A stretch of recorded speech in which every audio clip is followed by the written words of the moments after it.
Dadgummit, well, here we go. Coming back again with the Warlocks. Let's hope that all those books the mercenaries found don't get eaten by Penn's other book. But luckily, they're a bit busy. So we'll see if they can make any progress or pull some shenanigans. I don't know. Too many Warlocks.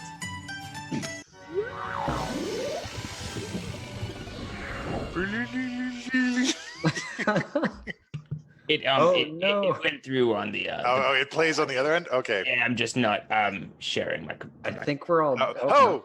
All right, we're good. It's okay. it's We're good. We're back. We're ready to go. Yes. We've returned from the void. Hello. It is Monday, and that means it is time once again for Too Many Warlocks. I, as always, am the benevolent Dungeon Master Puck, and I am joined today by these mystical miscreants, stabbers of giants, who who have come to join me, and we are here to play some Dungeons and Dragons for your enjoyment. And these people are in no particular order. One, fiery Miss Keithry Tea Leaf. One, oaken-sided Mr. Richard Bennett. One unusually truant Mr. Peniton Wright. And one with his magnificent mustache, Mr. Geebutumps. When last we left our heroes, a cunning plan was hatched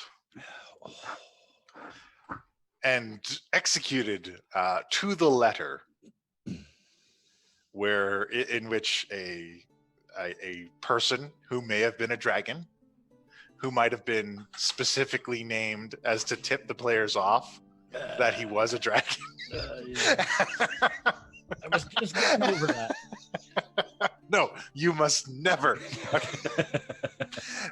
Came in and reached out to the players with an opportunity to end the giant civil war by essentially sabotaging both sides and disabling their ability. Oh, we have people. Thank you so much. I didn't see the prompt, so I don't know who that was, but thank you. So they were given a sabotage mission to kind of cripple this giant civil war and allow it to simmer down. They went on their mission. They hid a Keithry Tea Leaf inside a fake dragon egg and delivered it to an ambassador. And then at a crucial moment, halfling in the egg emerged and stabbed with a fiery dagger, pinning the entire escapade on the High Giant's allies, the Dragon Cult, causing that entire thing to break down into perhaps another conflict. We shall see. I still feel bad about that. You make you feel bad now. Yeah. There were a bunch of dead giants. Now there's a bunch of dead giants and a bunch of bad Tiamat worshippers. Just ready for Black. Wait. It's gonna. I think you're gonna enjoy it. No, and then we took a lift down to Candlekeep, and upon arriving at Candlekeep, someone recognized Mr. Peniton Wright and let him know that he is owed 635 absentee notices. And we join that now in progress. 633, 634, 635. Am I just holding a hand? Yeah, you're just like a handout, and it's just overflowing with these paper notices, and he's just writing them out and slapping them into your hand over and over again. And we've been doing this for 600.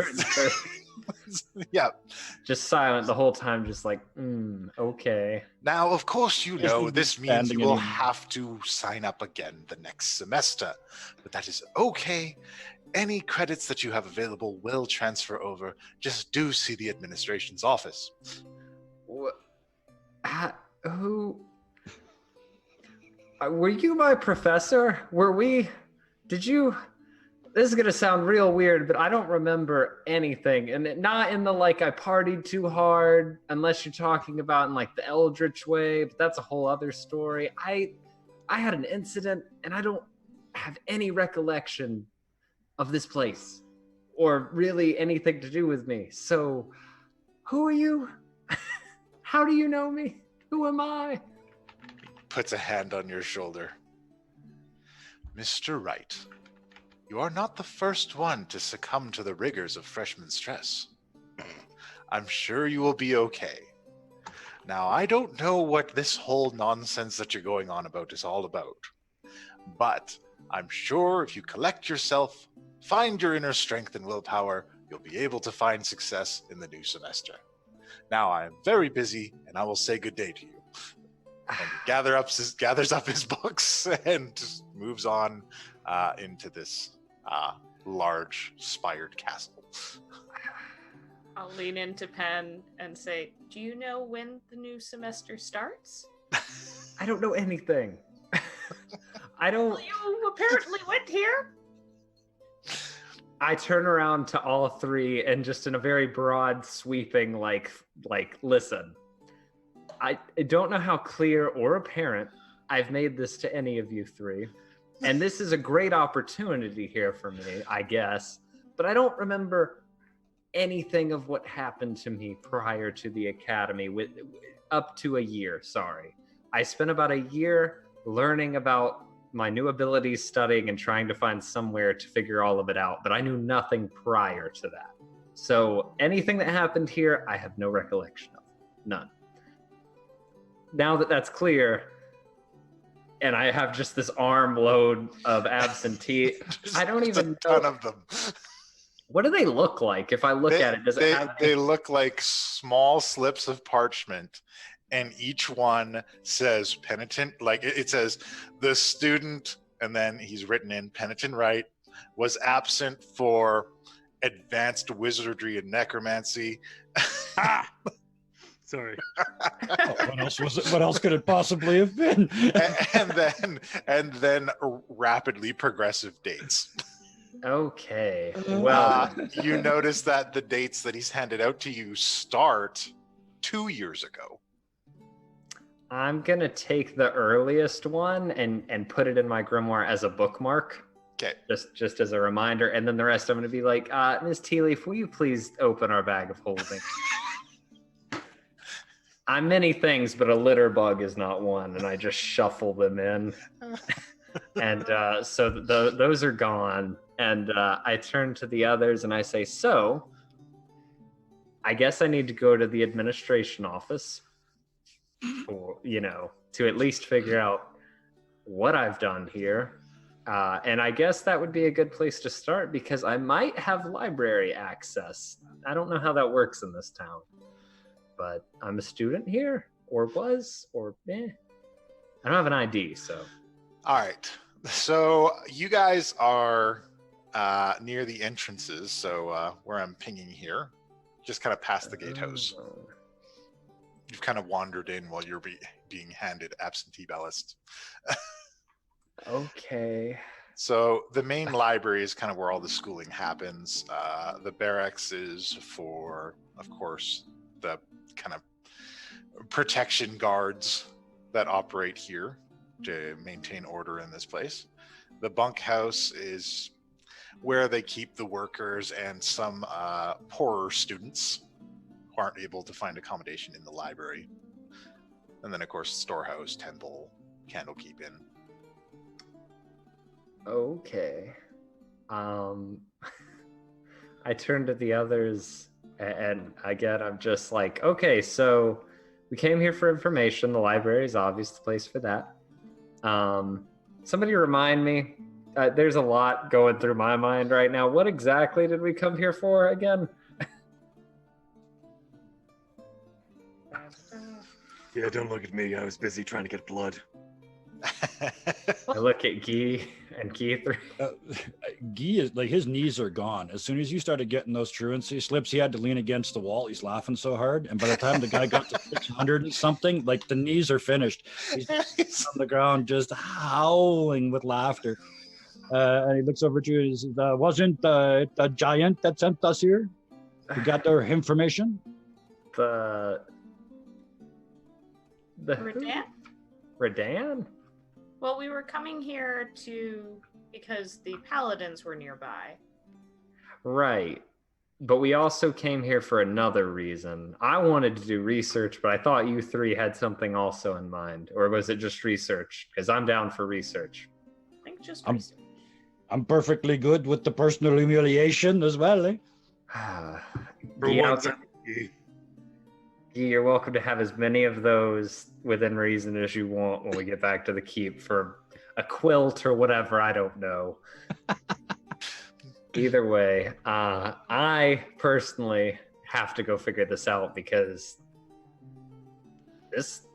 I don't know, this is the golden opportunity for me. I never thought I'd figure out who I was before all this, and my patron now wants me to free him, so maybe there's a professor here that knew me that can tell me how I got in this mess. Actually, looking at this library from the outside, do I recognize it? Is this like the library?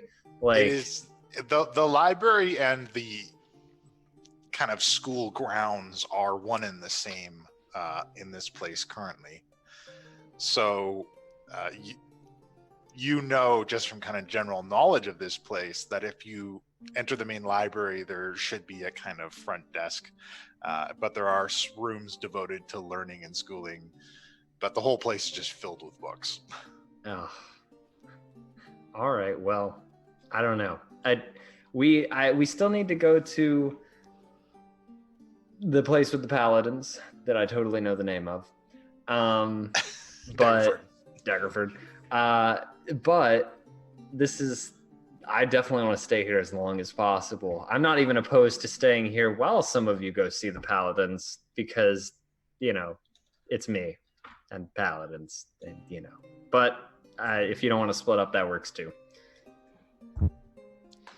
I don't know about the others, but I'm not missing this for the world, eh? You go to the dean's office first, or you go to try and find the professor? Well, and we can be here to offer some, you know, like emotional support or other School- kinds of support. School is hard. I'm already walking like towards the library, turning around and talking to them. I'm like, I'm sure I did fine. You've seen me. I'm sure I was a great student, like full confidence. No, not even a slight falter. Like I'm sure I had my incident, but up until that point, like it's me. And I'm going so to he, while he's saying this, he's kind of I bet he became a warlock because he couldn't do anything and failed all his classes. I'm already marching forward. I didn't hear it. Okay. So I only said it to Guy. no, I know, but like, you know, we're in a small group. All right. Who all is going with him? Everybody's coming with him? I heard consensus. Yes. All right. So upon entering the main gates of this building, there is somewhat small kind of reception area, and behind this large desk and everything is adorned in various colors of shiny marble. There's a very, very peppy girl just sitting there. Hello. Welcome to Candle Keep. Are you a student here? I was a student here. Did this semester just end? Oh, the semester wrapped up about a month ago. Yes. Did I- you not graduate? I was a No, freshman. he didn't graduate. He skip out for like 2 years. Oh dear. Do you have your absentee notices? Do I need them all? I would need to enter them into the record. They And looking just for hold it in. Like a good 3 minutes of just absentee notices flowing out of this bag. And just silence, and the sound of rustling paper echoes through the room. And then when you think it's done, like 3 more come up. Hey Penn, maybe you set a new record. yes, that's what I want to be known for. Oh my. That's what I was known for in school. Granted, school was training, and training I miss, and I get beaten. It's not. I'm gonna stop telling this story. It's just sad. Okay. Okay. So it'll take me a little while to enter these in, but I can see that you're penitent, right? Let me check the records. And she goes and pulls out a big book and sets it down and leafs through a couple pages of this ledger. It says, "Ah, yes, penitent, right? You came to us from overseas." Where from? Where was I? How much is in there on me? It says here that you were part of an exchange program with an overseas kingdom. Does it list my homeland where I was from? Or the- Callistalos Okay. is the name of the kingdom given.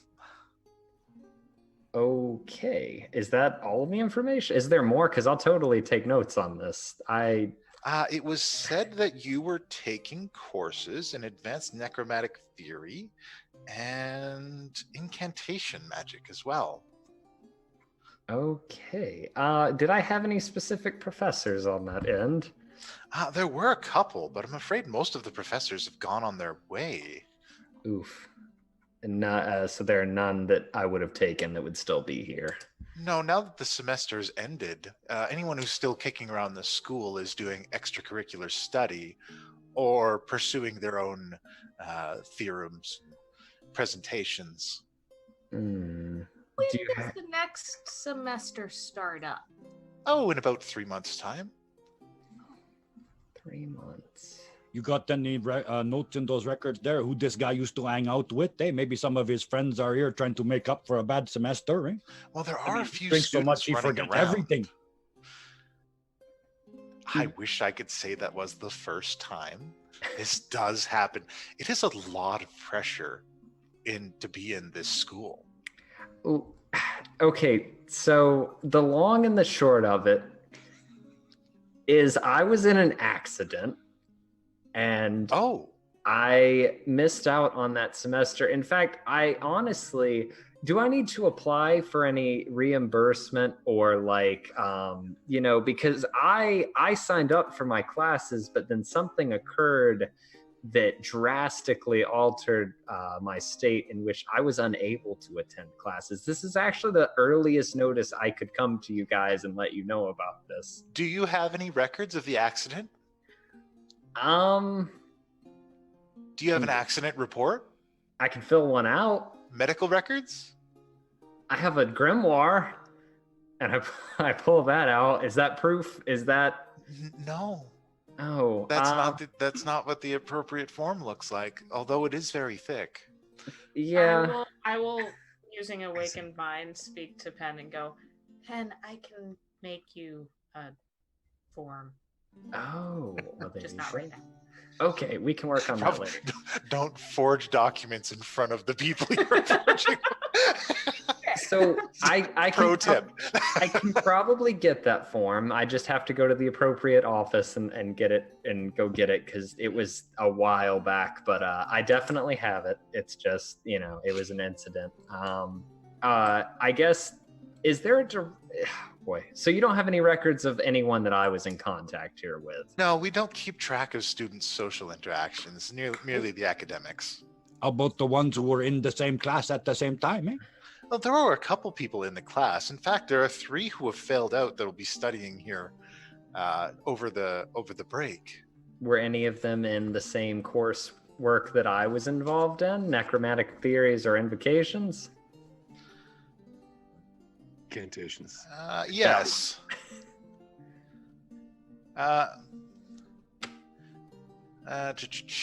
Catherine Silkspinner.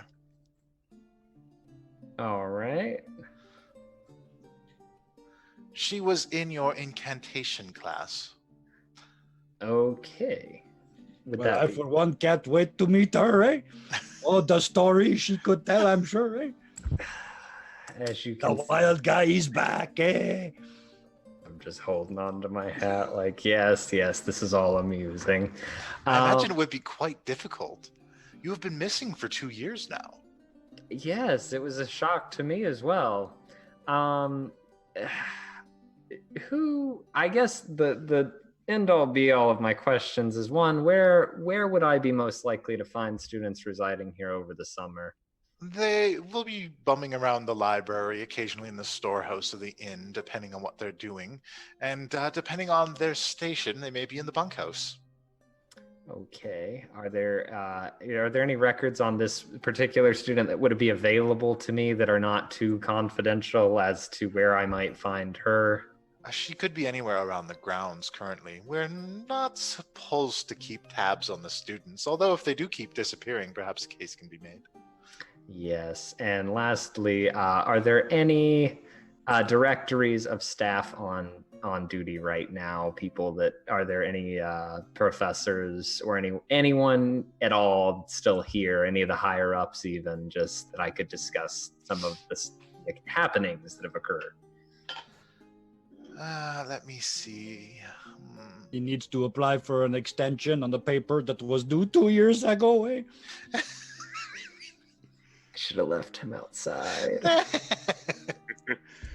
So this is. I will quickly put my hand over, give Guy a high five.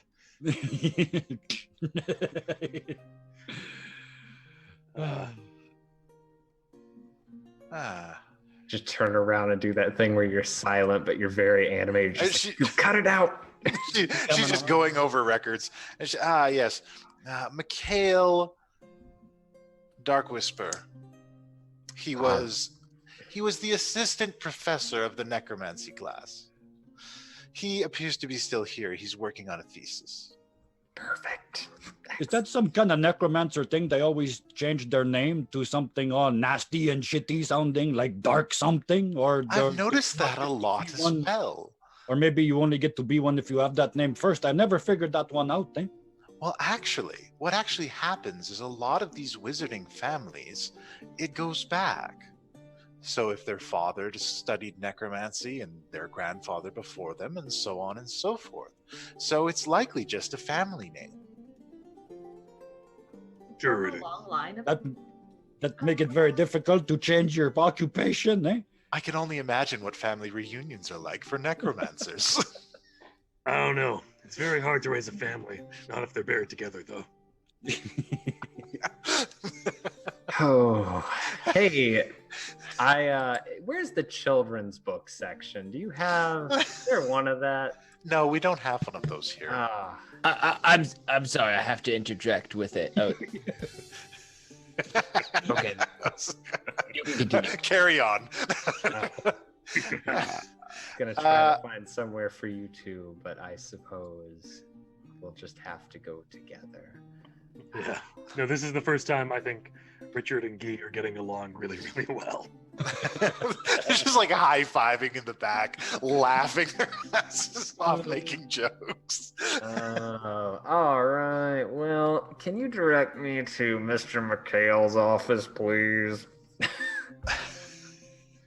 Or not Mikhail Dark Whisper. No, it is. It's Mikhail Dark Whisper. Yeah. Right. So, yes, I can direct you to his office, although I'm not certain that he's in the office. He may just be browsing the volumes. But she marks down his location. She says, I can give you your welcome packet for the new semester now. And she kind of reaches in and she pulls out a ledger that says like Candle Keep School on it and gives it to you. There's like a school map that is like crudely printed out like a Xerox. And Look in the bag. Is there a T-shirt? There's usually a T-shirt that says "Freshie" on the back. Eh? Oh yeah, I wouldn't be finished with my freshman year. And here is your student pass and your library pass. Perfect. Thank you. And I take all that and I have a. And it's like it's one of those things where like somebody used a label printer, but it was like an old one and they didn't know what they're doing, and the letters are all like offset. Ooh, and this The is full best. school experience is happening. All right. So, did they at least spell my name right? Yeah, it is correct. Although it's partially cut off at the end, so it almost looks like penitent writ. All right. So I put all that in my scholar's pack. I keep my ID on me just in case I clip it on or whatever. Yeah. Oh, I can feel the stress already coming back.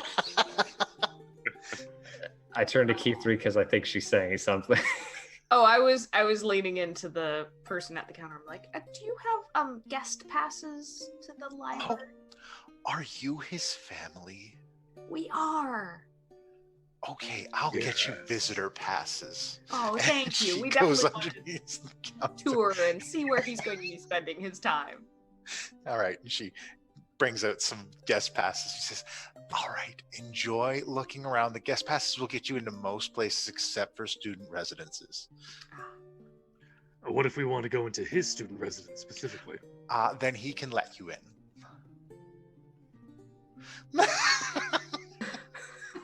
Hear that, Penn? We could check out your room. No, oh god.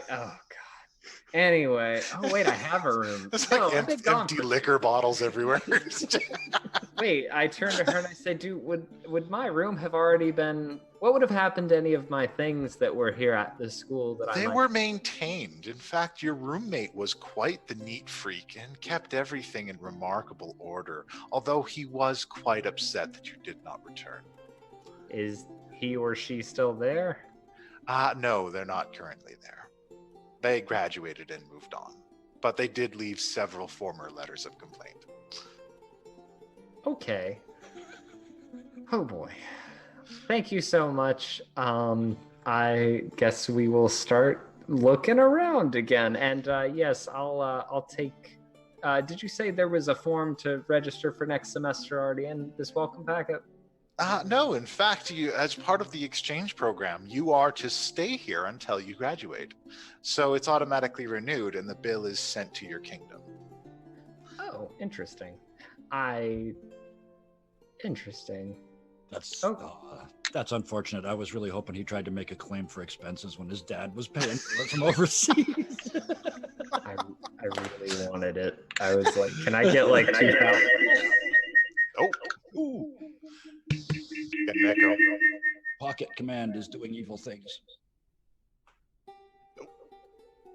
Who is that man in the vignette? As you travel through time and space. Doctor Who whizzes past in the TARDIS. Oh, that's better. Uh-oh. Oh, thank God. There we go. E3, you got the torso of a man somehow. Yeah, everything. There we go. Sorry, there's a problem in the lair over here. Oh. The sentence I'll bet he didn't think he'd say, and I'll bet you didn't think you'd hear.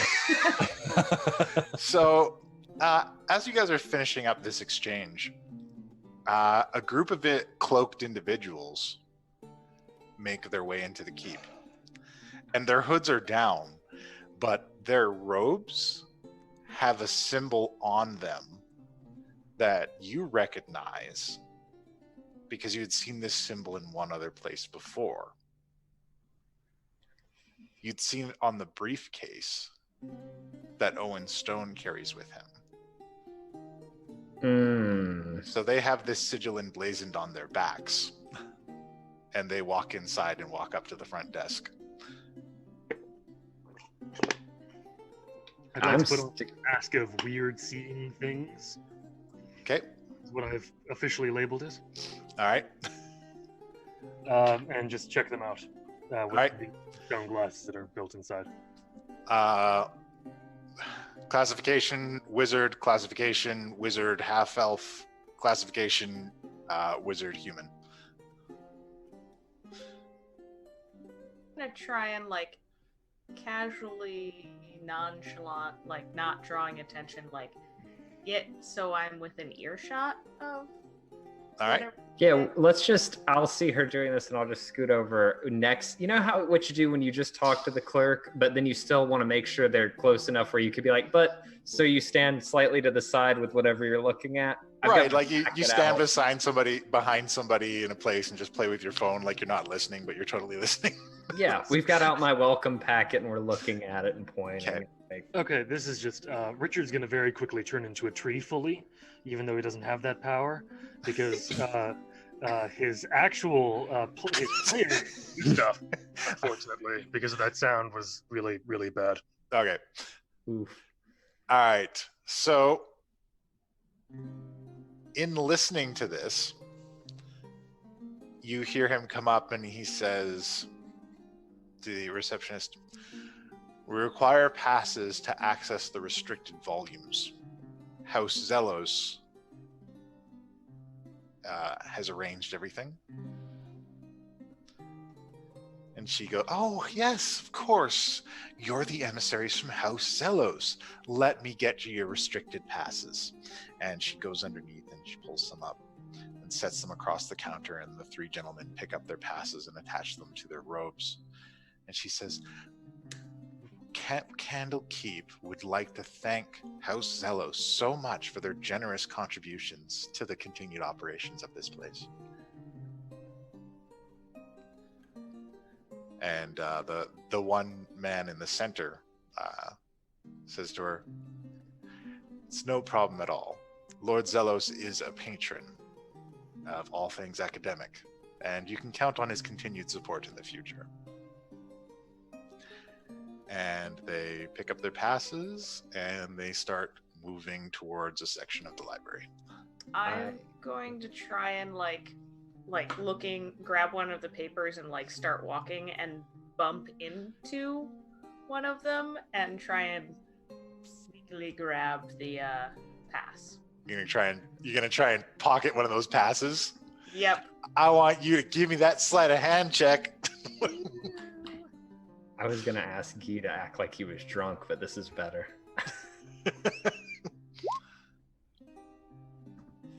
Ooh.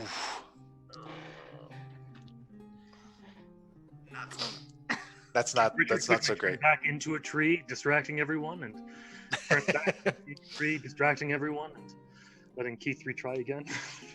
There's 3 of them? There are 3 of them.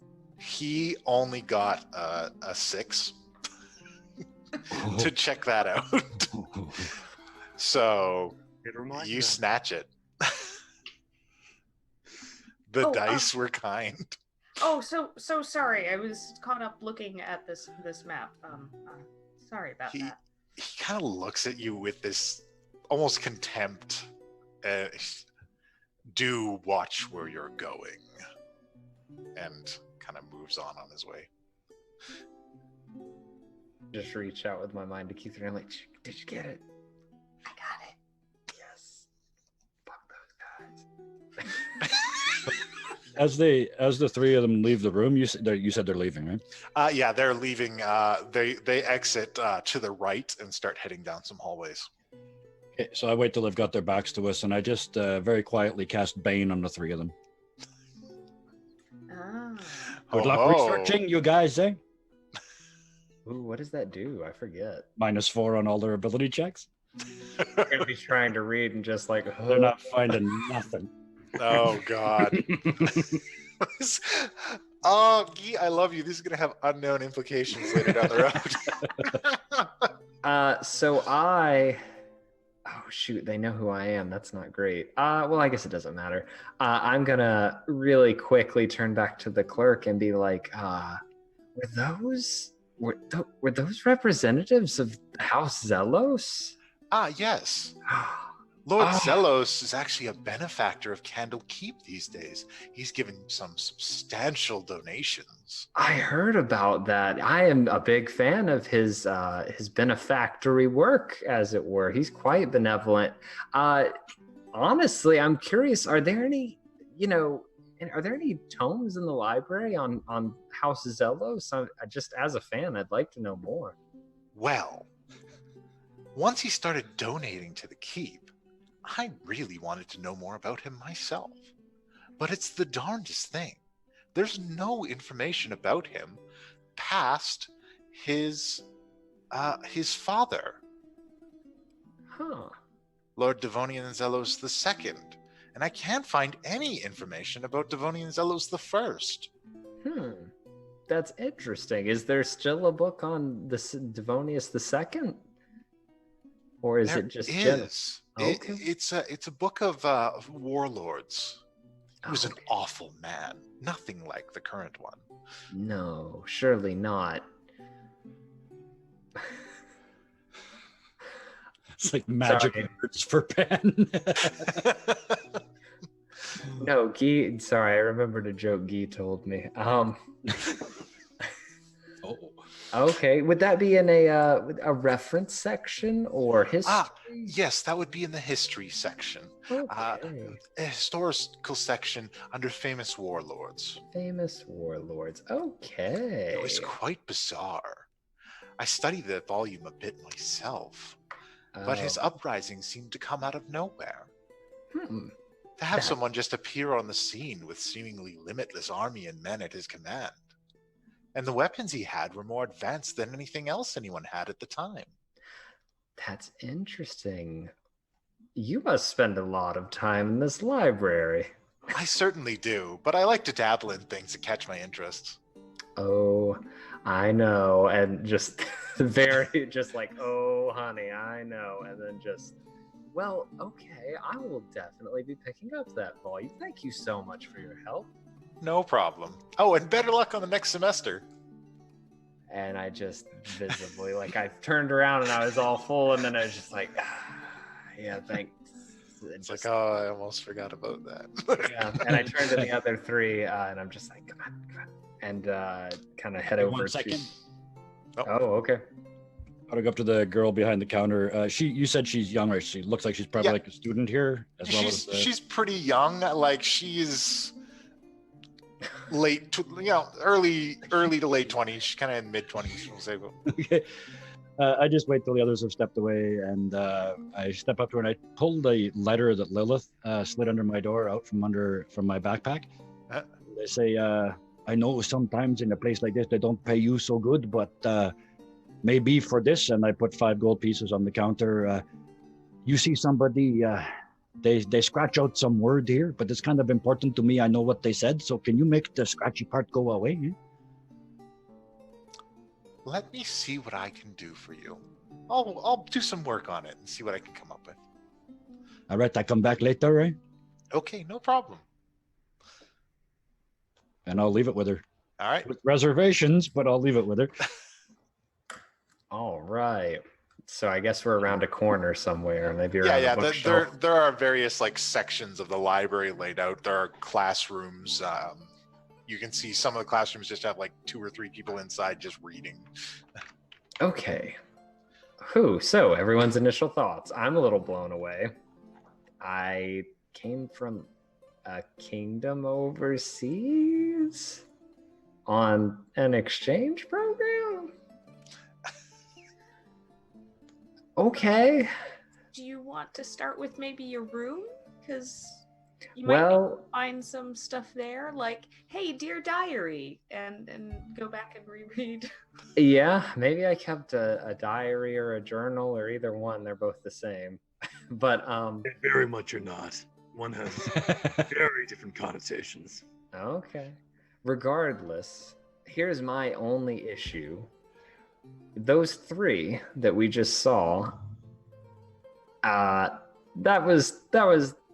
they work for Lord Xellos, which in turn means Owen Stone, which in turn means bad. So I kind of am of the thought that maybe some of us or one of us or we should keep an eye on them and see what they're doing. I don't know. I obviously have to go down this rabbit hole. I have a checklist here I've been jotting down. I have to go see a professor, a student, pick up a book or 2, which of course I'm going to do. It's the library, and I have a student pass. So, Yeah, I don't think you have to worry about the Zente. I fixed them up a little bit. They learned nothing today, eh? Okay. Are we sure we don't want to at least see what they're looking for, though? The restricted area sounds... And Keith, you got the pass. Got the pass, eh? You might as well use it, eh? Oh. So... You're turning into one very sneaky little person, eh? Who, me or her? No, the key 3, eh? She hid in the egg. Now she's stealing stuff, eh? She's our... One time I thought she was the nice one. I've got practice at it. There you go. So we've got that, but just to make sure we're all on the same page, does anyone want to follow them and see what they're doing, or are we just going to kind of go around and do what we do? I'm going to be completely honest. If I follow them, they're going to see me. I could try to follow them. It's up to you. I don't want to ask you to break off from us, and if anything were to happen, do we have a way to communicate with each other other than Awakened Mind? We can poof, eh? She already did it once last time, eh? Poof? Oh, poof. Where she's not here, she's over there, eh? The poof, yes. His reaction. Oh, That's not the poof. root word. I'm not that kind of guy, eh? I don't use those kind of language. Fair enough. Surprised. Alright. Oh, this is just. I'm turning to Keith and just surprised you even knew a fate trick like that. It comes in handy? Oh, I miss Handy. Oh. He would love it here. Oh, I should. Oh, there's Maybe so you many- have another handy in your room. I'm Left a handy? little- I'd be more concerned if I did. I don't want a foot. I'm just saying, I don't want a sentient moving foot. I can deal without that. That's objectively horrifying. Just like Ah, stop! Why did I do this? And then there's cousin, what the hell is that? I'd rather have just an arm without a shoulder or a hand than have. and if the foot falls over, how does it right itself? It's just helpless now. Little toes wiggling in the air. One of them I'm falls sorry. Anyway, okay. So, I have my checklist. Either if you wish to keep tabs on them, that that's something to think about, but you certainly don't have to. I'm doing what I'm doing regardless. So that's up to you what you want to do. No, I can go keep tabs on them and do some. I don't go inside, but I hang out right outside. So if you come in front of me, just keep running. I stop them. I distract them. I'm pretty good at it, eh? Yeah, always good to have a backup, a lookout. Besides, honestly, I don't want to watch this guy read for the next 12 hours. Eh? Neither do I, but I'm stuck with him. I was gonna say I'll probably do a lot of reading. So Richard, you're welcome to stay with me, or you're welcome to go with them. If I go with them, they'll get caught. So you're He's stuck just with standing. Oh, fine. All right. So, go teams. We'll meet back at the desk in like a few hours. All right. Whenever. I think we're probably only going to be a couple minutes. I hope. Eh? Okay. Either way, I'll tell you my running list in order so that you know where I'll be. I'm going to start in here. I'm going to pick up the volume on the famous warlords, so we have that, and maybe one or two other books, and then I'm going to go find the professor, and then I'm going to go try to find Catherine. Don't know if she'll even know who I am, but We can beep you to find out where you are, eh? She can Yeah. talk inside your head. Well, only if he's within. close. And Well, she with the kinda has two of to- us, we spread out a little bit, yell a few times. I'm sure we find you. Eh? I meant Yeah. like in the head yelling. I'm not, Yeah, there you I'm go. not uncouth. Sure about that, Key? Hey, I am a lot of things. Uncouth is not one of them, eh? Oh, Alright. right. See this robe? It matches. I am style incarnate, eh? As they start this conversation, I'm already looking at the tops of shelves and or finding a It's like directory, scanning over books, all these things. just looking for historical warlords. Okay, so your school packet has a library map, Ooh. and you can see historical volumes is a very large section if you'd like to go there. I'm on my way. I'm going, Richard. I'll be in history. Penn, if you happen to find any reference to tea leaf, just Got let it. me know. Guy, you want a book on improv? I know you want a book on improv. I wrote the goddamn book on improv, eh? I'll fact check that. Richard's coming with me. It doesn't matter. They're all Yeah. made out of tree anyway, so. I don't write no books, eh? I'm not kidding. If you want, I can make them all bloom. No. I'd prefer. Sounds like a not. very good way to get thrown out of a library. Before we do that, I'd rather just give them all to my patron, but I still don't want to do that because this is my school. I love it here. All right. So, So, team. quick question: what are you going to do if it start to happen? Eh? If your books start to feed, what is your plan? Eh? I keep him in my bag as long as I don't bring him out and direct him to it. It shouldn't be an issue, but if it does, I'm gonna put on a mustache and I am penitent Rite, I guess. with the same ID number. Well, you know, we'll I really want him to get to his home country now and find out that it actually is pronounced Rite. Oh. Either way, we'll go and we'll figure it out. So I'm looking for Tea Leaf. I'm looking for a book by Guy Boutomps. I'm looking for, I don't know, something on Fae for Richard. I'm shopping for everyone today. Penn, you don't want any of the books on Fae. Are they gonna like bite my face off? Is that what Fae books are? No, it's more. Have you ever heard Tale of the Bone Fairy? That's either something really naughty or something I really want to know about, but not both. It is a larger and much more vicious subspecies of tooth fairy. Have you ever watched a man lose his femur? No. So how much you get for a femur? You put it under the pillow, I assume, eh? It's more they take the femur. Asking for a friend. I got a couple femur laying around. Maybe I pretend I don't got a leg. Eh? How much it's worth? All right, so team. It is not worth it. They just pretty much kill you and take your stuff. Team Richin Benite What? are going to go look at the historical volumes. You can just call it in the book. Oh God. Team Leaf. Key Leaf Tomps? I don't know. I think Penn's is better. Let's go with Key Leaf Tomps. Okay. I thought it was good. Yeah.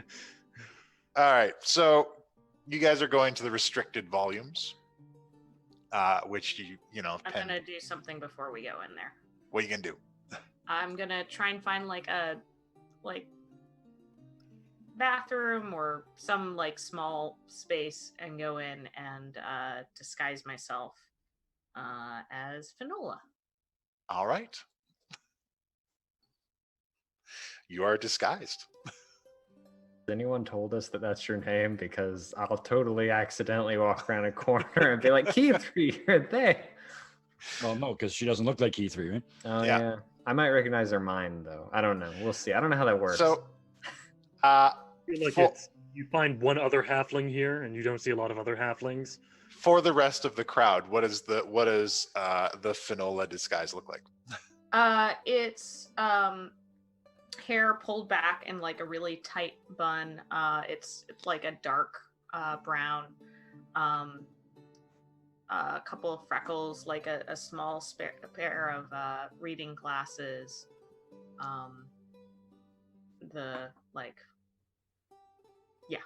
Okay.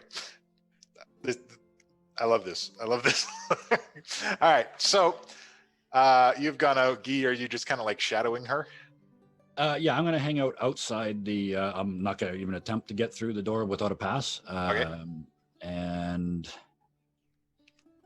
yeah, I'm thinking it's. Yeah, I was just checking the time on the Bane. It only lasts 10 minutes, so it's probably worn off. All right. So you guys reach the section where the restricted volumes are supposed to be. And there's a big iron reinforced door. And as you approach the door, an eye forms on it and looks at you. Hold up the pass. The eye focuses in on the pass, closes and disappears, and you hear the door unlatch and open slowly. Right, Guy. Oh no, God's above. You're not here. No, I have an idea, and it's either correct, and it's going to be terrible for Penn, or it's incorrect and it is inconsequential. We'll get to that in a moment. So you going in? Yes. All right. So, not terribly well lit here. The section is larger than you expected it to be. It seems to be quite vast. And for a little bit, you can hear whispers. I'm gonna try and follow. Like, is there like any kind of reference deck or anything like that? The volumes are kind of laid out alphabetically. Okay, I'm gonna kind of follow the whispers, but be walking through like doing that, like looking for like, okay, this is. I'm looking for something specific. Mm-hmm. Something. Did Guy go in or is Guy outside? No, I stayed out in the foyer. All right. I don't have a pass. So you get closer to it, and then the whispers become a bit more clear, and you can see the three figures around a table, and they have some volumes spread out on the table. I say this should be what we need. Let's begin our research, and we shall begin the debrief as well.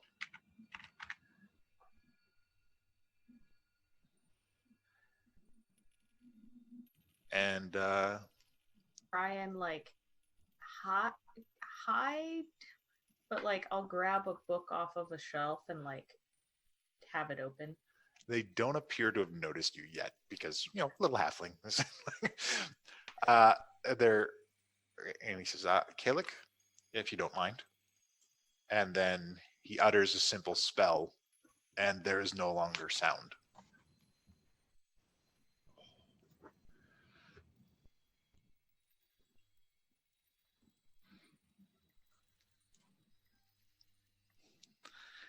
And they begin doing this research in silence, and do a perception check for me.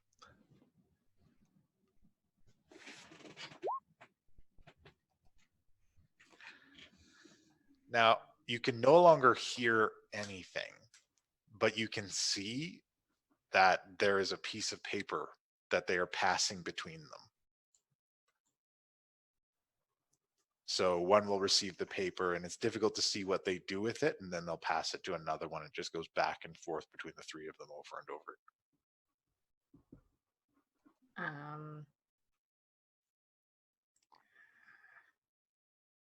Can I try and sneak closer? Give me that sneak roll. Considering there's also no sound. Yeah, there's also no sound, so I mean, you can get super advantage on that. Oh. Which I think you have advantage anyways, because you're being a halfling. Do you not? No. Not for stealth. Oh. You can hide behind. Yeah. Oh, right. Yeah. That's what I'm thinking of. But give me another roll anyways, and we'll take the higher one. Oh. You're like under their table. You are the knight. You are able to sneak up. They seem to be engrossed in their books, and you're able to sneak up on them pretty closely. Nobody ever sees staff, right? You look like librarian right now. Yeah, you should. Trying to see like any names on the books or what's on the paper. You can get close enough that you can see on the spine of one of the books a detailed history of artificing and animation. Of history of artificing. Artificing and animation. Oh yeah. That makes sense. They're making metal men, right? Oh boy. And that was the only one you were able to firmly grasp. And while you're going over this, we catch up with Guy. And Guy, you're outside, trying to look nonchalant, I imagine. Yeah, trying not to look like the pervert that's hanging out at the university trying to pick up girls. Yeah. And this girl walks by and bumps into you and drops a bunch of her books. Oh, It's like, pardon. oh my God, I'm so sorry. Please It's don't. okay. It happened to me a lot. Apparently, I'm almost invisible. I can see Ben's face. It's just like, please don't let this be the girl. And I'll help her pick her stuff up. It's like, oh, thank you so much. You look a little old. Are you like a senior or something? I'm actually here visiting my little brother. He ran away a couple of years ago because he's afraid of the commitment and shit. So we brought him back and we make sure he stays this time. Oh God, I knew somebody who did that. Total spaz. Okay, sure. This young fellow, was maybe like a couple of years ago. No, this was last year. Oh, his name is maybe Penn? No, it wasn't him. Oh, It happens a little bit every year. Pardon me, you do a little bit every year? Well, not him specifically, but like there's always some guy who can't handle it and freaks out and runs off into the countryside. They usually become like an adventurer or something. Yeah, they make bad decisions, things like that, Some of them go out and sign contracts and become warlocks. So look down at the books she's got and see what she's studying. She is studying conjuration magic. Ah, you like to make the things that are not here come here? Yeah, I'm supposed to be studying conjuration magic because that's what mom and dad do. And they sent me off here and they said, you have to study conjuration magic because you're going to be one of the Lords of Waterdeep one day, but it's really hard. So what you really want to study, eh? I was really hoping to go into like adjuration or maybe illusion magic, something like that. Well, if you're going to be a lord someday, the illusion magic is really useful. You make people. I don't even know if I want to do that. My family's all up on this lineage thing. Oh, for sure. But imagine the fun, eh? And I tell you, it's way better than working for a living, eh? Doesn't sound like a lot of fun to me. It's just a lot of meetings. Well, yeah, but imagine the fun you have at the meetings. You know what is a whoopee cushion, eh? No, I don't. Is that like an old person thing? What is that? Oh, it's kind of actually. That's a good description of it. They just try not to take these as personal insults. Yeah, it's a little bag you put underneath where the very important person sit, and when they sit down, it make a noise like a fart. Eh? Oh my God, that's so gross. I know, but funny, for sure. Your friend It's a aren't little around, funny. you can pretend it's funny. I guess so. And she just kind of hangs around and talks to you for a while you're waiting outside. What I can't keep calling you future Lord of Waterdeep. What I call you? I am Guy Bonton, adventurer at large. I'm Samantha.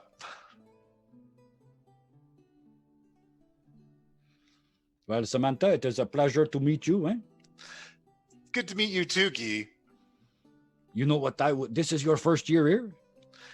Well, I'm going to be on my second year now. I didn't study enough, so I really got to crack at it this time. Well, Mom and Dad said I can't go shopping in Waterdeep until I pass the classes. So what I would suggest is you spread out a little bit. Take a little bit of this, little bit of that. Be a generalist, not a specificist. There's probably another word for that, but... Maybe. I mean, we could do some stuff like that. Is that all right if I hang out with you for a bit? It's usually kind of boring here in the summertime when there's nobody around. Well, I don't know how long I'm here, but a friend of mine, until she come back, for sure, eh? All right. I'm just going to hang out nearby and study and talk with you. And she goes and sits down and looking at her That is books. wonderful, eh? You have any question about realpolitik? I tell you, eh? I kind of grew up the same sort of thing as you may be. I was almost a prince, eh? You were almost a prince? I don't believe it. Well, neither did I. That's why it don't happen, eh? Maybe I'll run away. Maybe I should go join the druids. Running away is not the answer, eh? Why do you say that? You didn't become a prince. You seem pretty happy. Yeah, I can see how it looked like that, eh?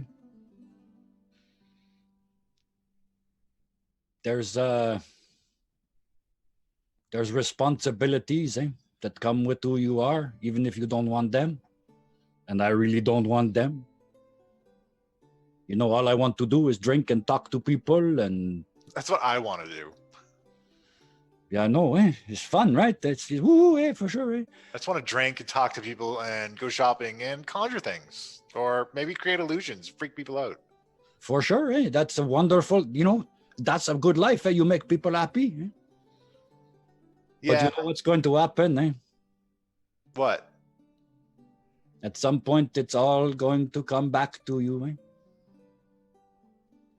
What do you mean?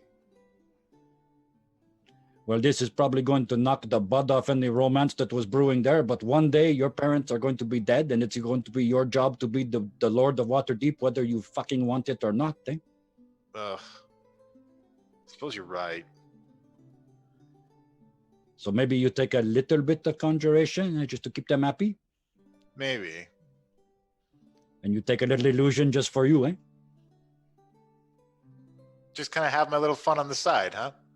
For sure, Absolutely. Have some fun now while you can, because responsibility, it keep coming, more and more and more, and before you know it, you're an adult. Guy, are you sure you're not like a senior or something? You're like super wise. I am, you say, old beyond my years, Well, thanks for the advice. I guess I'll keep studying. Is it all right if I hang around and keep you company? Oh, for sure, keep that, right here. I got to, like I said, I got a friend who, I got a friend who's coming, and I have to leave when she gets back. But until then, for sure, All right. So she hangs out near you and just kind of continues her studying. You guys engage in some idle chit chat and things while you're there. Meanwhile, back in the history section. That was incredible. I was like a fucking throwaway character thrown in to distract Guy for a bit. We do this character development. I love this game. Okay. I only know a future Lord of Water. Somebody else's turn. Somebody else's turn for fun character development. All right. All right, so we are at the history section. You guys are together. What are we looking for? I mean, I'm starting with famous warlords. I've got like 2 or 3 other books to go look for, but that's the first one. All right, so there's a section devoted to famous warlords in the history section. I guess I look for Xellos. Devonian Xellos the Third, or the Second. Sorry. All right, that's a title of a book? Yeah. All right. The various conquests of Devonian Xellos the Second. Oof! How big is this book? It's not overly thick. Okay. And in my student packet, I real quick open it up. Is there anything about like in the library section about how many you can check out, or is it like a university where you can take whatever you need for your studies? Your pass doesn't give you any specific restrictions. Ooh, all right. Well, I'll hold that. And then I guess from there, I'm gonna start heading off into. Oh God, what would Tea Leaf be under? I guess I look in the reference section for like famous adventurers. Yeah, either adventurers or clans or like something to that effect. All right. You do find while you're trying to reference Tea Leaf, you do find Tea Leaf under performance. Okay, interesting. So I go and pull that one down. Is that like a thick one or a little more like early exploits of the Tea Leaf family carnival? Interesting. I pull that one down and add that to the stack. Next, I'm heading off to either biographies or it's either going to be biographies or like self-help or improv, and I'm looking for Guy. Improv would be under acting section. Acting or like performance. I'm looking for Guy Boutomps as an author. It'd be under the arts section. Sorry, Yeah. It don't matter where you look, there ain't one. This isn't. Yeah, no. This isn't like. This isn't like. There's no theater class at Candlekeep. He's never sat still long enough to write a book. Okay, so I look at, and as I finally give up, I'm just like, I knew he was lying. I'm sorry, and- while Penn is doing all of his looking, Yeah. Mhm. I'm going to pull off a few books from the shelf about the Underdark Okay. and see if there's anything about the, pretty much see, actually, a book on the Underdark, a book on Oberon, because Richard is preparing for this crap. The book on Oberon is titled Fey Lords. Yeah, he's taking that with him. And and then he's also going to look to see if there's any mention of him in anything. In the book of Fey Lords, there is mention of Not Oberon, Richard. Yeah, no, I know what you're talking about. In the book of Fey Lords, there is mention. It's like a footnote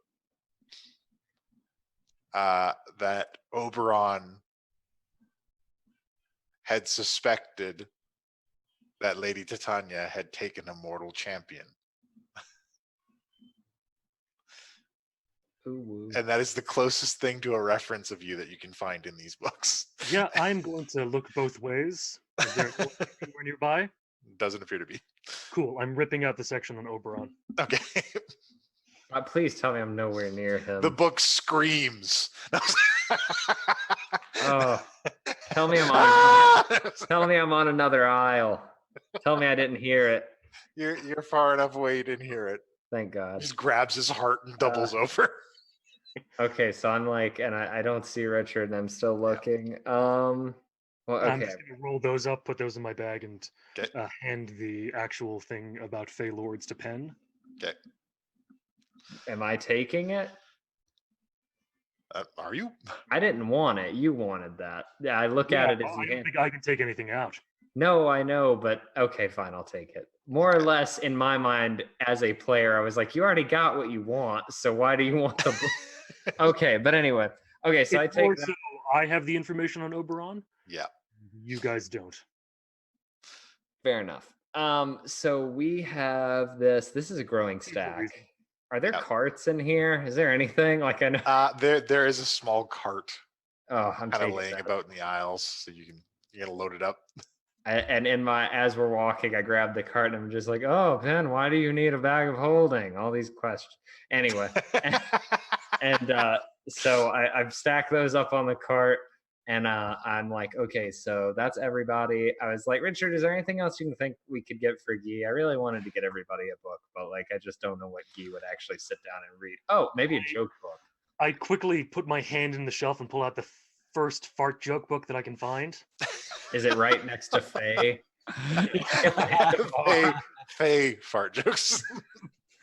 Something like that, and I just like place it immediately down, and I go, "This is going to be good." Okay, so we is that? What did we find? Puck? Can I get a? Is it the closest thing you found to a joke book in this place is an anthology of divine comedies. Hey, divine comedy. That's something. That sounds like everything that Guy is. So there we go. Put that in there. And then let's see. All right. So that's all the books. But now there's one more. Oh, no, they went to the restricted section. Why didn't I tell whatever, I'll get it later. Anyway. Have we passed any of these giant eyeballs to check for your passes? No. Okay. Yeah, I can't mention anything then.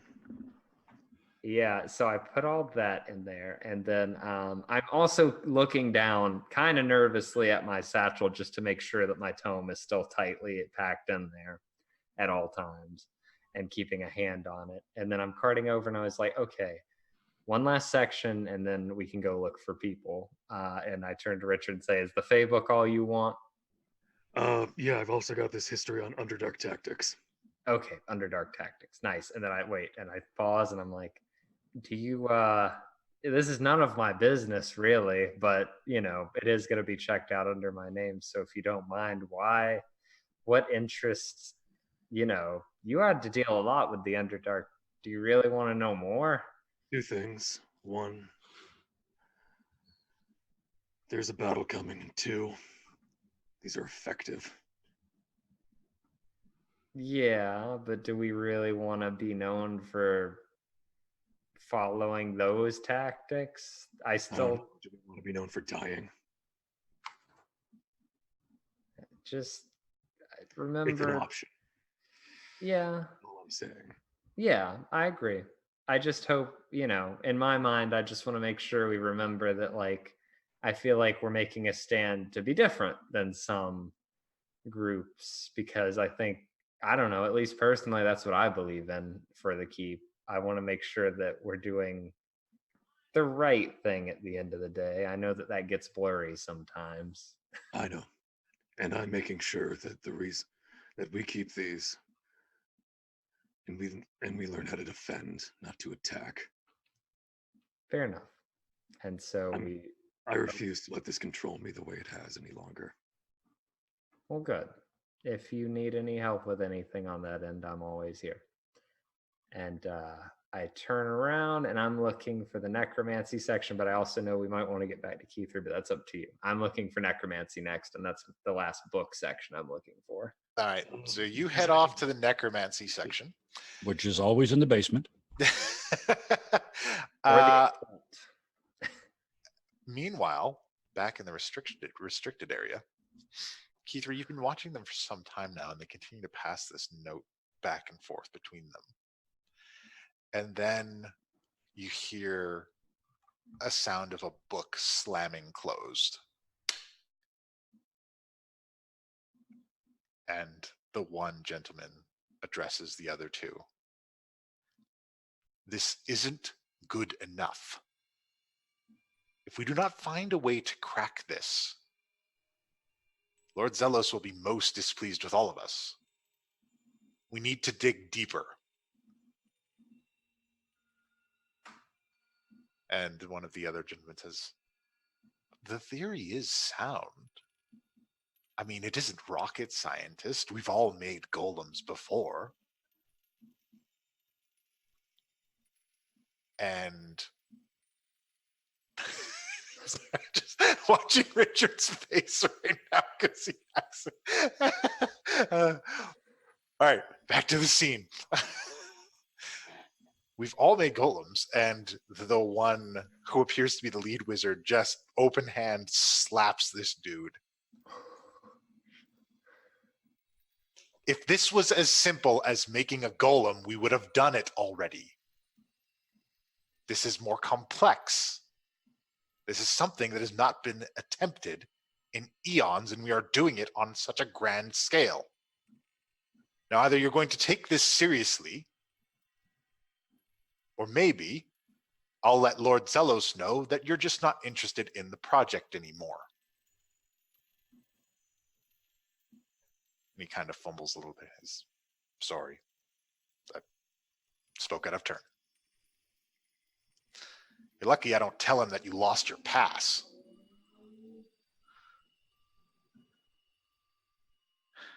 I think we have everything we have here. Grab all the research materials and the books. We'll continue this work back at the facility. And they pack up their things.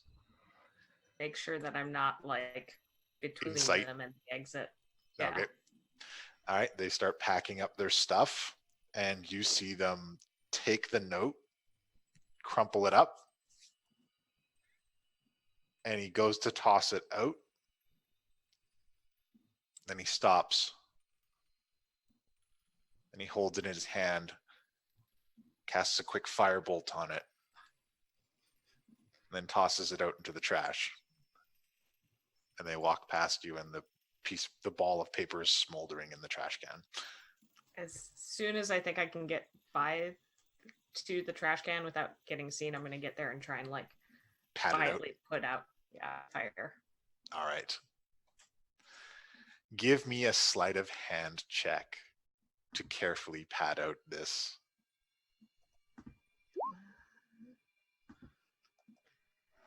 Oh, that's good. Careful not to damage anything that shouldn't be damaged. You pad it out a bit. And as you unfurl it, there are a couple different things written down. A lot of it is cut off, but you see in the center of this piece of paper, kind of written down and circled a few times, how do we give it life? And then there's 2 question marks. And then there are a couple of magical equations laid out, but they're incomplete.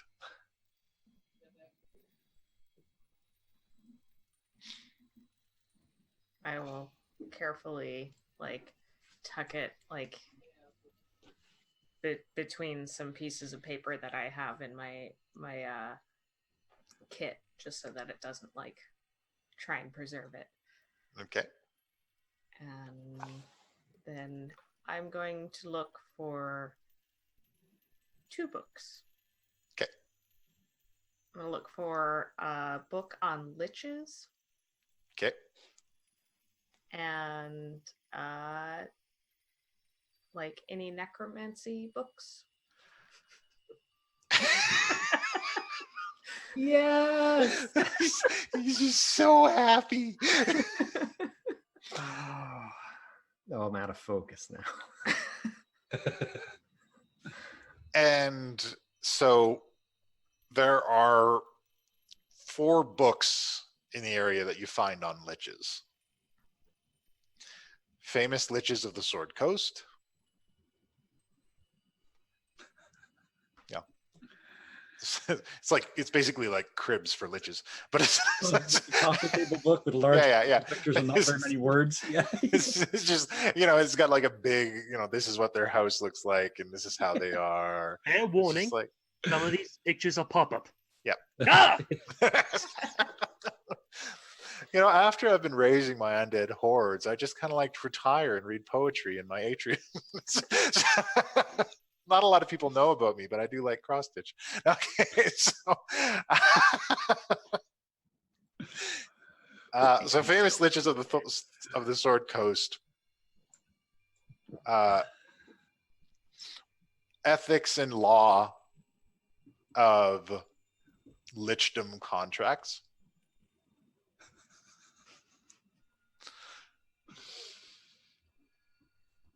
Okay. And then understanding phylacteries. I'm going to kind of flip through the phylactery book and write down notes. All right. A couple things you find of interest are the process of creating one, advice on how to hide and maintain them, and then there is a section dedicated to unusual phylactery creations. I'm going to focus on the unusual creations. Although historical cases are rare, it has been recorded the creation of a phylactery with the birth of a new lich that is rapid and instantaneous, oftentimes without the lich's knowledge. Sometimes the being granting lichdom will hide the phylactery from the lich as an insurance policy to maintain control over the creature. Anything can be used as a phylactery. Prominent wizards have stored lich allies in things as simple and mundane as vases,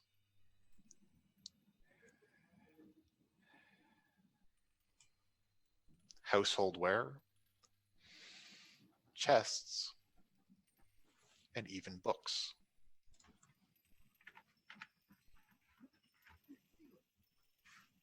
Oh. Cool. Okay. And then I'm gonna go find a book of necromancy. All right. Advanced necromancy, philosophy, applications,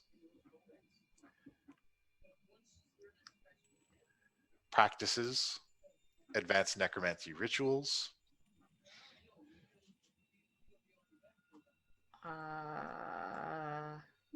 I'll grab the rituals. All right. And just kind of like, I'll go through and like jot down some like a couple of spells. There's a couple of them detailed. There's one ritual for Ghost Army.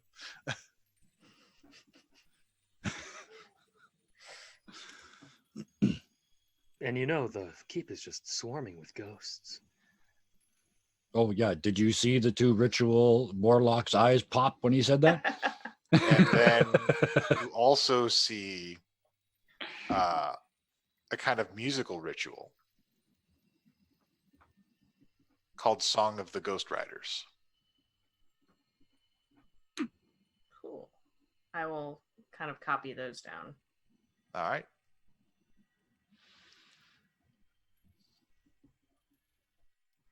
And those appear to be the most interesting ones. A lot of them are just things that you guys do through the benefit of being able to travel to the ethereal plane to begin with. Cool. And then on my way out, I'm just going to like try and keep an eye out for tea leaf, like just anywhere. Not in the restricted section. Nothing out there.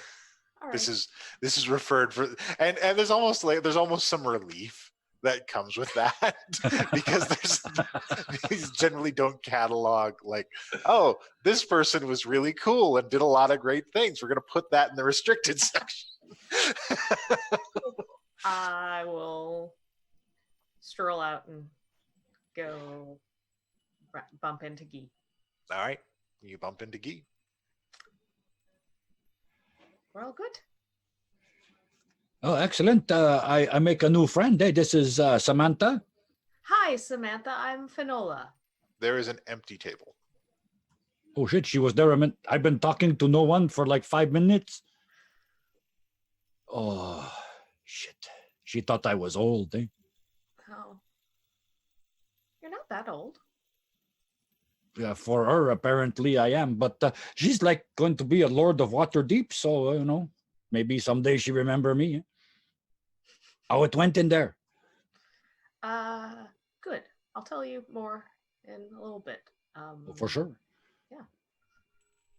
All right. Let's go see what kind of trouble the other two got into, eh? That sounds like a good plan. And we go pick back with Team Penn Bennett.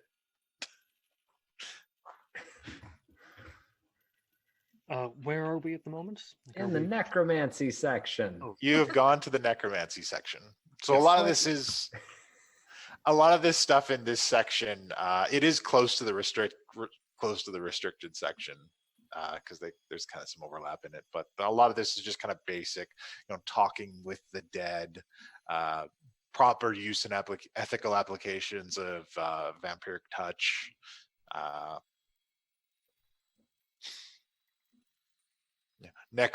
Necromancy isn't all bad, and it's just like a guy shrugging on the cover.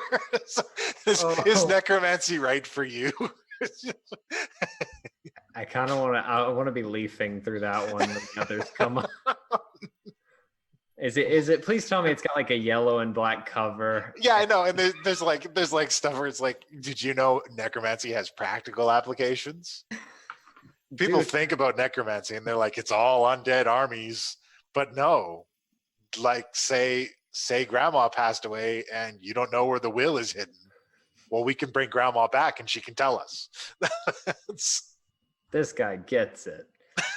Grandma dies on the 23rd of December and you just keep her going till after New Year's so as not to spoil the season.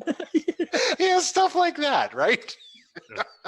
Sorry, I'm going to look through some of the books as well. Weirdly. Life's a lich and then you never die. That's Also before the pair gets back to us. sorry, also before Team Leaf gets back to us. Yep. Just gonna kind of look at Penn and say, "Sorry, you drew the short straw." Who did? Me? Yeah, you got stuck. How? Look, I don't feel like I'm stuck with any of you, other than that I feel like some of you don't. And I pause for a minute, and I look down at the book, and I look back at him, and I'm just like, agree with some of my studies of interest, or I'm not sure. I think there's a lot of trust to be built around in this team. So, you know. As long as you don't turn undead, I really don't care about your fascination for necromancy. But what if I did? That tends to happen with these sort of things. I don't want it to, but there's always the chance. Wouldn't you still love me? I'd still be me. If you turned undead and Tommy wasn't around to help you out, I would probably kill you.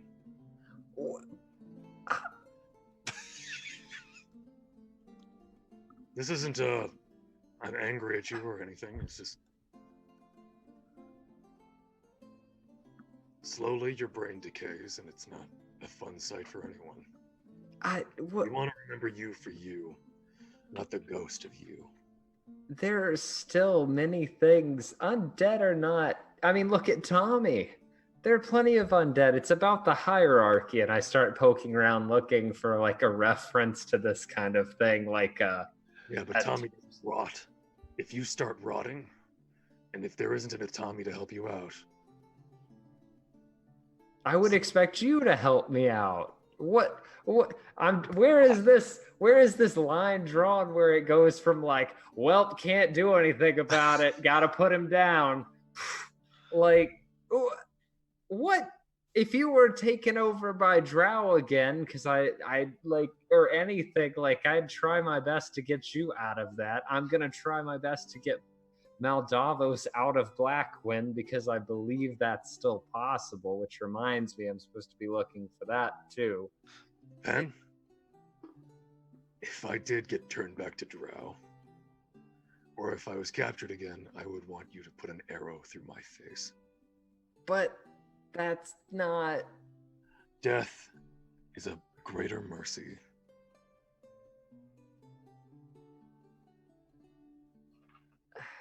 I don't... I'm gonna stop looking through the books. Just like death is a greater just for the death is a greater mercy line. Yeah. I'm looking in directly into the eyes.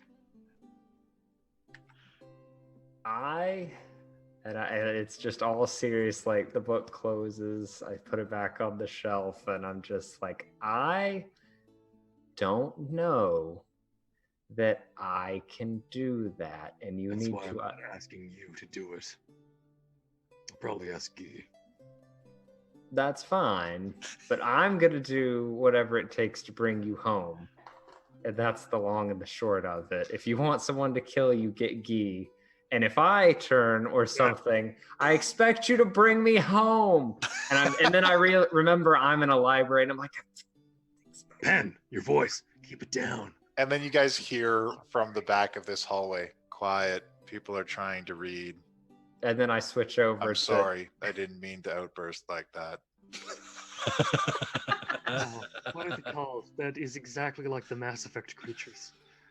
They look like elephants, but yeah, I know exactly what you're talking about. Yeah. And there's this girl, she's got straight, long, light gray hair, but she's very young, and she's got a little bit of bangs.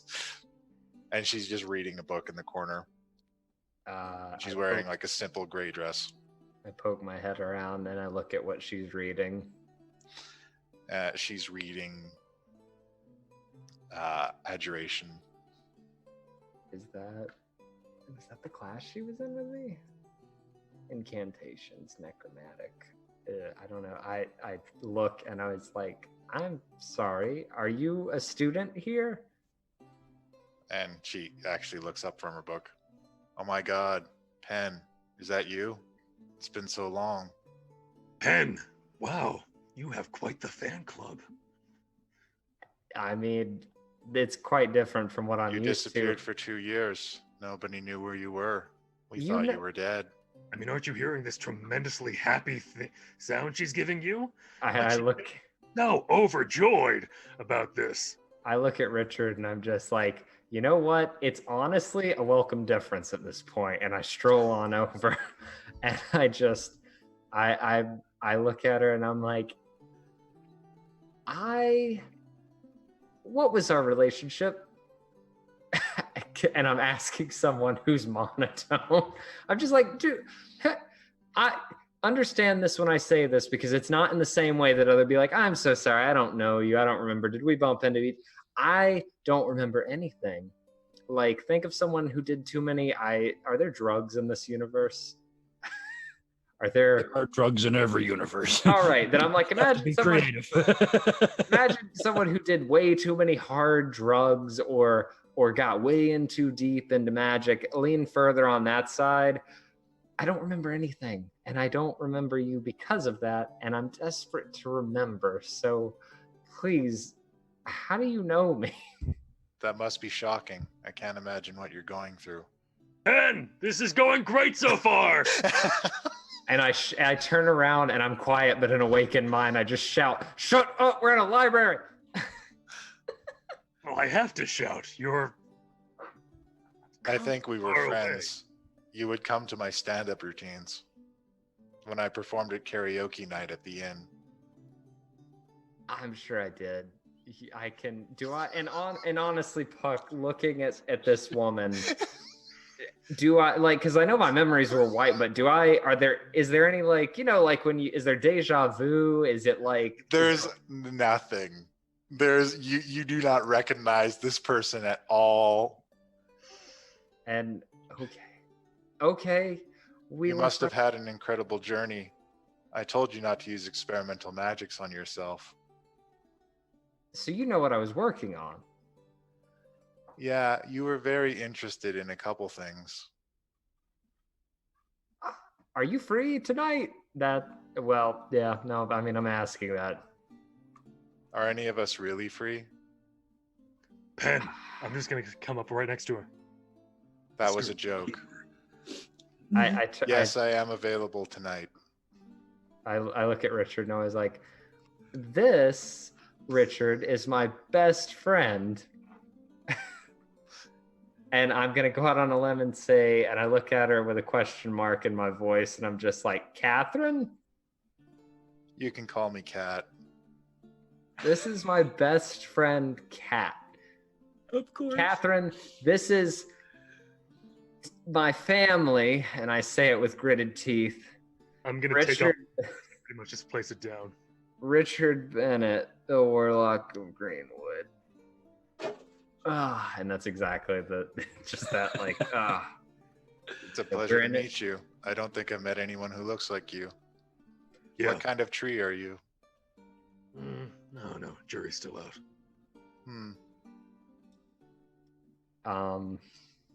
Okay, so, I have a couple more of my family members here.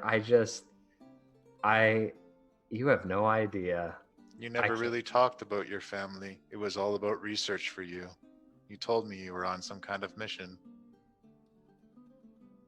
I need to know more. We can talk about it here, we can talk about it elsewhere, but I need you to just sit me down and like tell me everything.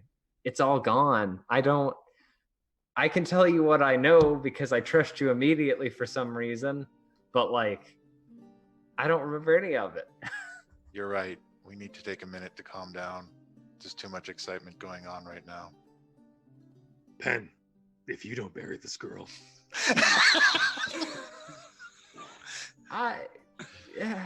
Well. Let's step outside and get some fresh air. We need a breath. Everything is just go, go, go right now. She carefully closes her book and sets it down. You understand me. All right, well. Richard, anyway. Penn, like I said, Guy will marry this girl if you don't. I don't think Guy's capable of marrying anyone other than for maybe a night or two. But, Well, a night or two is all it needs. And then it's in there forever. And if he doesn't annul the marriage, then... Oh, okay. Everyone immediately was very confused. Okay. The choice of words was interesting.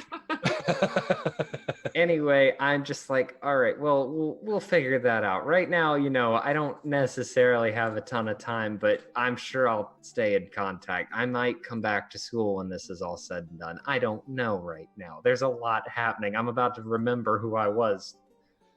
Oh, geez. Where are Guy and Key 3? Calm down, Penn. Everything's gonna be okay. So, it's open mic night. I'll be over at the inn. I can talk to you after the show. I will be there. All right. I need to take a breath. This is all so exciting.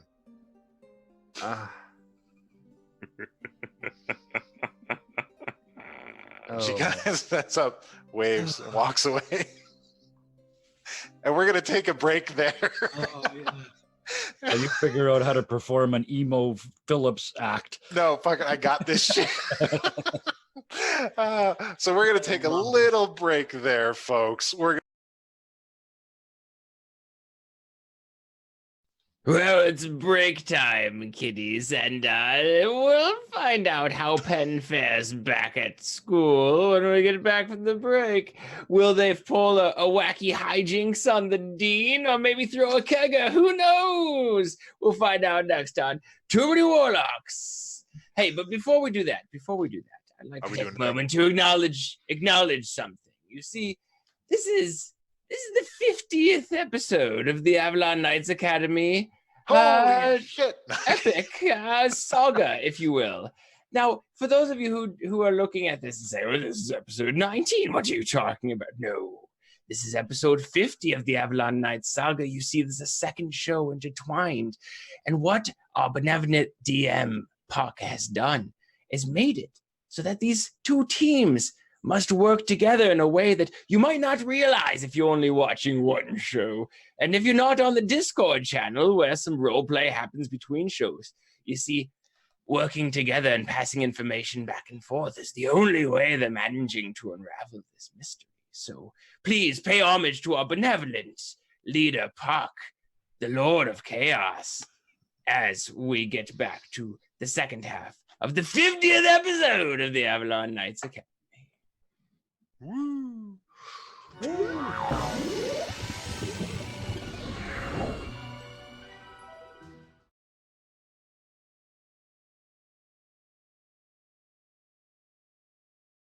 Hey everyone, in this video we'll talk to you about how to be a good attendee at a convention.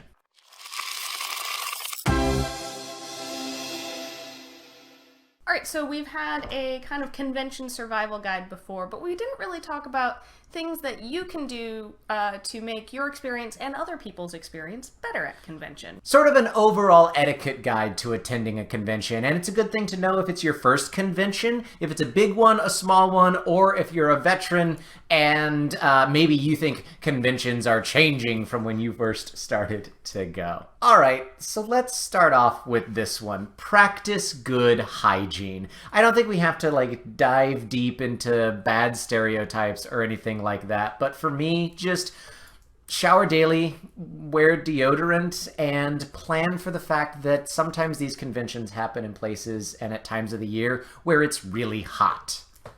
I think we can leave it probably at that. Yeah, and kind of off of that a little bit, just in the fact that con plague is real. Oh, yeah. A good way to, if you see somebody that you are meeting for the first time or that you know, maybe not super well enough to be like, oh yeah, we know each other, to know oh yeah, you're a hugger, yes or no. Yeah. A wave is a really good way, a gesture to say hello instead of a hug or a handshake.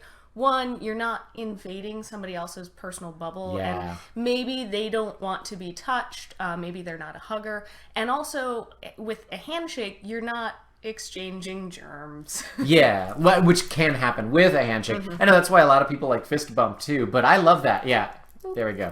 Oh, that's in the video.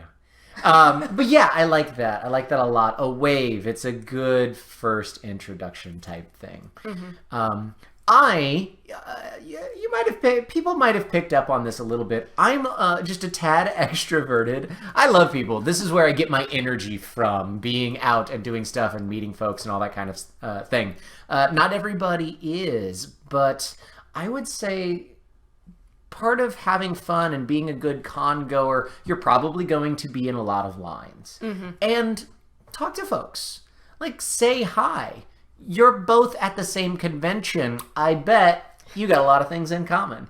So say hi to folks. Try to strike up conversations while you're standing in line. It can make the line go quicker. You can meet new friends, find someone to play a pickup game with, and all of that kind of stuff. But like I said, I'm an extrovert. So, maybe if I meet somebody who isn't, I say hi and ask how they're doing, a couple of things.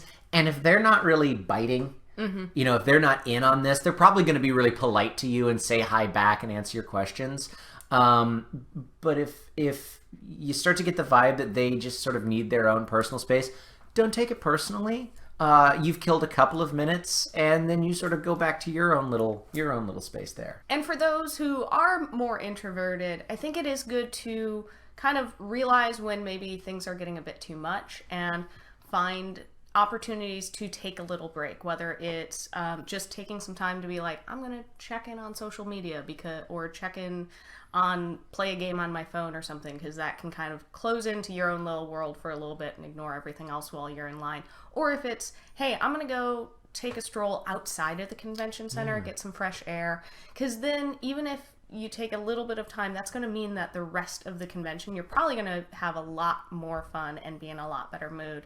And also, hey, if there's somebody who is being super friendly and talking a lot and stuff like that, and you need a little bit of time, just say, hey, I'd love to chat in a little bit, but I just need a couple of minutes to myself. Yeah. One tip, this is especially good for if you are meeting folks that you know through like online forums, or you're running into like us, is when you introduce yourself, go up and say hi to somebody, is to say, introduce your name and then add context of, hey, I'm Dawn. We chat on this Discord channel, or I watch your videos, because then it helps the other person clue in.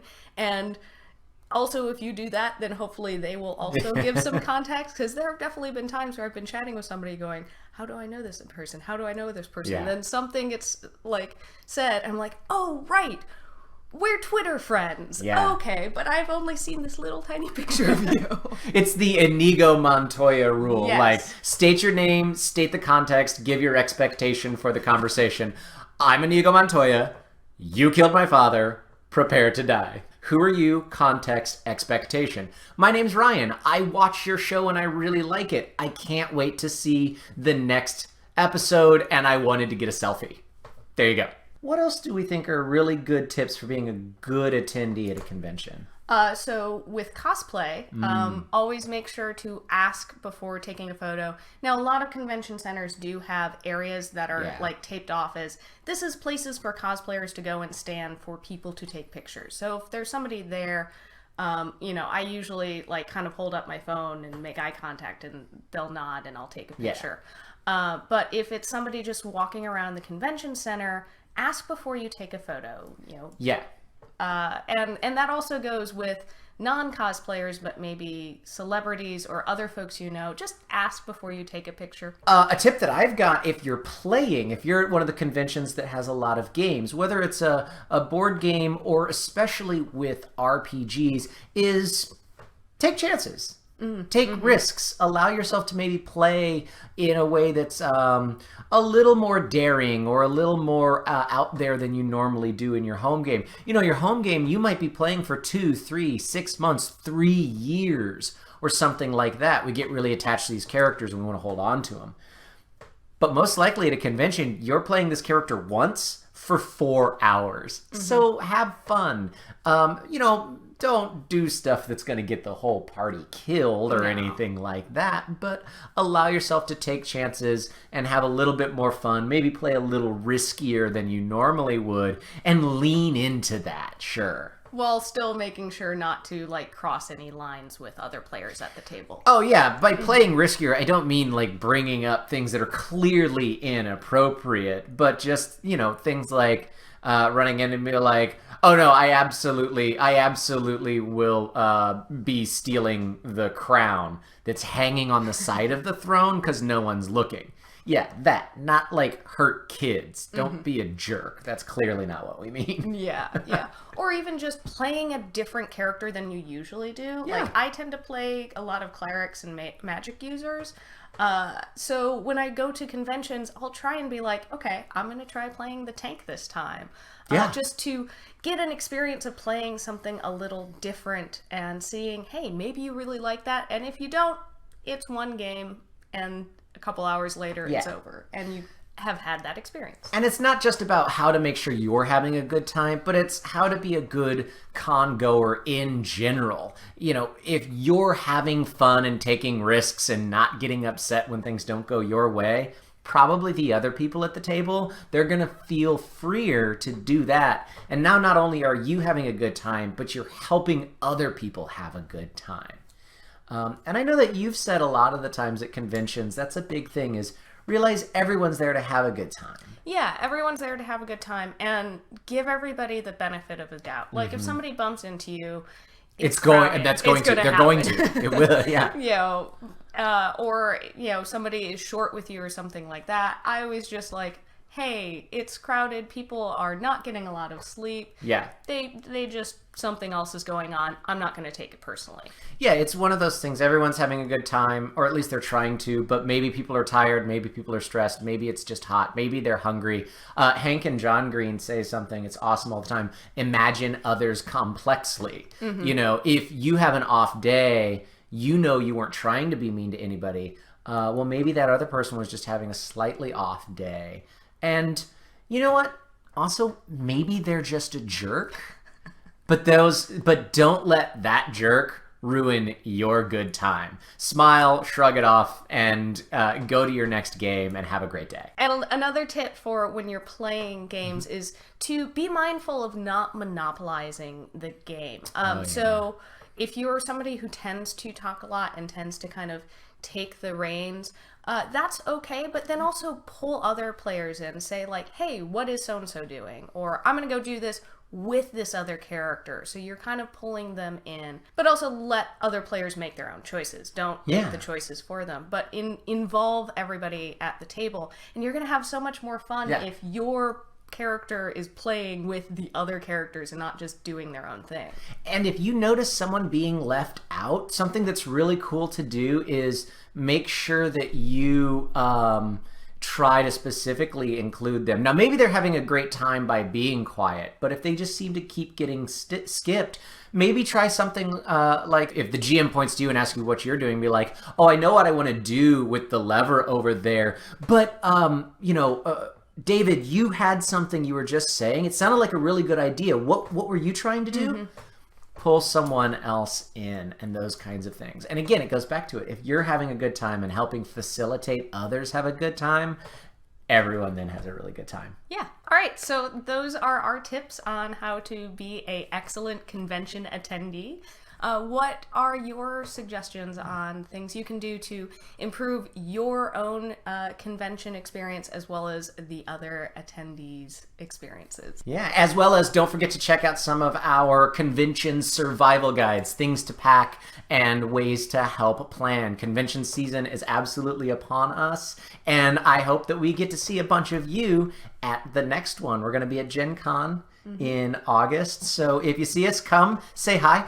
Wave, and we'll see you there. A big thanks to our patrons, especially Arvi. If you want to support our channel, you can head over to our Patreon page and check out the perks of being a patron. So until the next video every Tuesday and Thursday, or until the next convention, I'm Ryan. And I'm Dawn. And this is Roll for Initiative. Bye. Bye.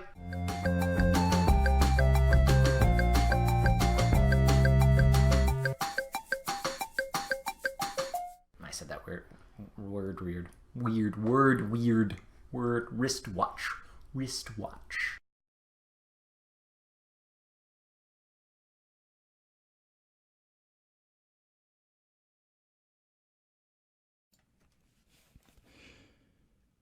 In 1849, some damned fool found gold in California. Hundreds of thousands of other damned fools raced across the untamed country to claim their share. The locals, the outlaws, the bandits, the burning deserts, and the freezing mountains made sure only the toughest survived. 19 years later, in 1868, California fell into the sea during the biggest earthquake ever reported, and tens of thousands of damned fools died. The new West Coast went from Mexico to Oregon. Everything west of that became the Maze, a series of jagged mesas towering over the sea channels below. It wasn't a complete loss, though. In the aftermath, they discovered pockets of a rock that burned 100 times longer and 100 times hotter than coal. When lit, it put off a puff of pale white smoke. It also howled like tortured souls when it was burned, and long-term exposure to the rock, or the smoke, caused strange mental effects in those that handled it. Those that first found it called it Ghost Rock, and the name stuck. It didn't take long to convert traditional coal-powered steam engines to operate on Ghost Rock, and with the power-to-weight advantage of the new material, it wasn't long before smaller engines were in use. Horseless carriages, Ghost Rock-powered ships, and even steam-powered rapid-fire weapons are still as rare as hen's teeth, but they do exist. Or so you've heard. There's even stories of a device that uses the Ghost Rock directly to spew gouts of flame onto the enemy. It ain't been no picnic politically, either. The Civil War that began in 1861 has been horribly and agonizingly prolonged by the use of Ghost Rock weapons by both sides. It's still going on now, in 1877. The inevitable weakening of the two main proponents has resulted in a fractured nation. There aren't two factions on this part of the continent anymore. There are 6. An organization calling itself the United States of America controlled the north of what was once one country. President Ulysses S. Grant is trying to claim the whole of that country for his side and refuses to acknowledge the other nations. In the Confederate States to the south, President Jefferson Davis needs to get that Confederate state recognized as a nation to get himself re-elected. Ruled by the strong-willed Sitting Bull, the Sioux Nation has recently bloodied the nose of the Union at Little Bighorn. Custer is rumored to have survived and may be putting together a mercenary army bent on revenge. Since Ghost Rock was discovered in the sacred Black Hills of the Sioux Nations, thousands of white prospectors violated the borders in search of riches. This caused so much trouble that the leaders finally allowed the whites to mine the Black Hills, but only if they would not stray from there, if they paid a fee to the nations, and if they lived only in the treaty city of Deadwood. Those who strayed outside these boundaries were considered trespassers and subject to Sioux law. The penalty was invariably death. A mysterious cowled figure known as Coyote has drawn together a coalition of Cherokee, Comanche, Creek, Seminole, Kiowa, Chickasaw, and Choctaw First Nations, promising the same success as the Sioux have in their lands. Very little is known about this Coyote Federation. They stick to themselves and almost never leave their claimed territory. The Mormons, a.k.a. the Latter-day Saints, aggravated most of the people back east, and so their leader, Brigham Young, packed them off as far from New York as he could get them. They ended up in Utah. Salt Lake City was founded in 1847. A few years later, Brigham declared the nation of Deseret would govern itself until such time as a properly functioning national government was convened. He doesn't expect to give up his nationhood anytime soon. Salt Lake City is often called the City of Gloom because of its incredible factories. These factories build Ghost Rock-powered devices of steam and steel. The constant cloud of Ghost Rock soot that hangs in the air and permeates certain sections of the city give it its less than cheerful moniker. Although not seen as a nation, or even as a potential nation, Colorado, Kansas, and Oklahoma are called the Disputed Territories. But don't let that fool you. They are relatively free of the war only because they contain such a high density of railways and trails passing through them. What with troop transport, moving equipment and feed for the soldiers and their horses, transporting all other forms of military equipment, and the occasional heavy crate of pillaged gold, all sides in the ongoing war are up to their necks in debt to the railways, and so a deal has been struck. Everyone uses the railways, and no one blows them up. Because of this deal, this area is booming financially. The railroad barons in particular are piling up the profits. They are also acting as the de facto government, unelected, uncontrolled, and unbridled in their pursuit of more power and money. After the Great Quake of '68, remember that, a few survivors, led by one Reverend Grimm, made it to the new coast and started the City of Lost Angels, also known as the Celestial City. It is a circular city set around the Church of Lost Angels. The Reverend Grimm preaches against the coming of the railroads. He has declared a sovereign state just this year. As always, thanks for watching, and until next time, game creatively. Bye.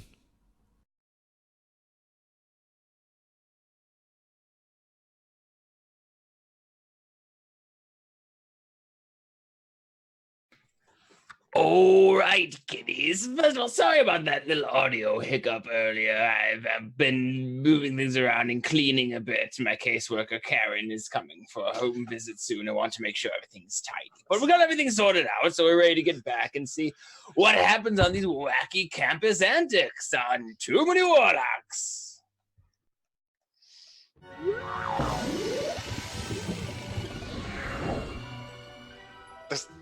Just like a caseworker now. I introduced her a few episodes ago.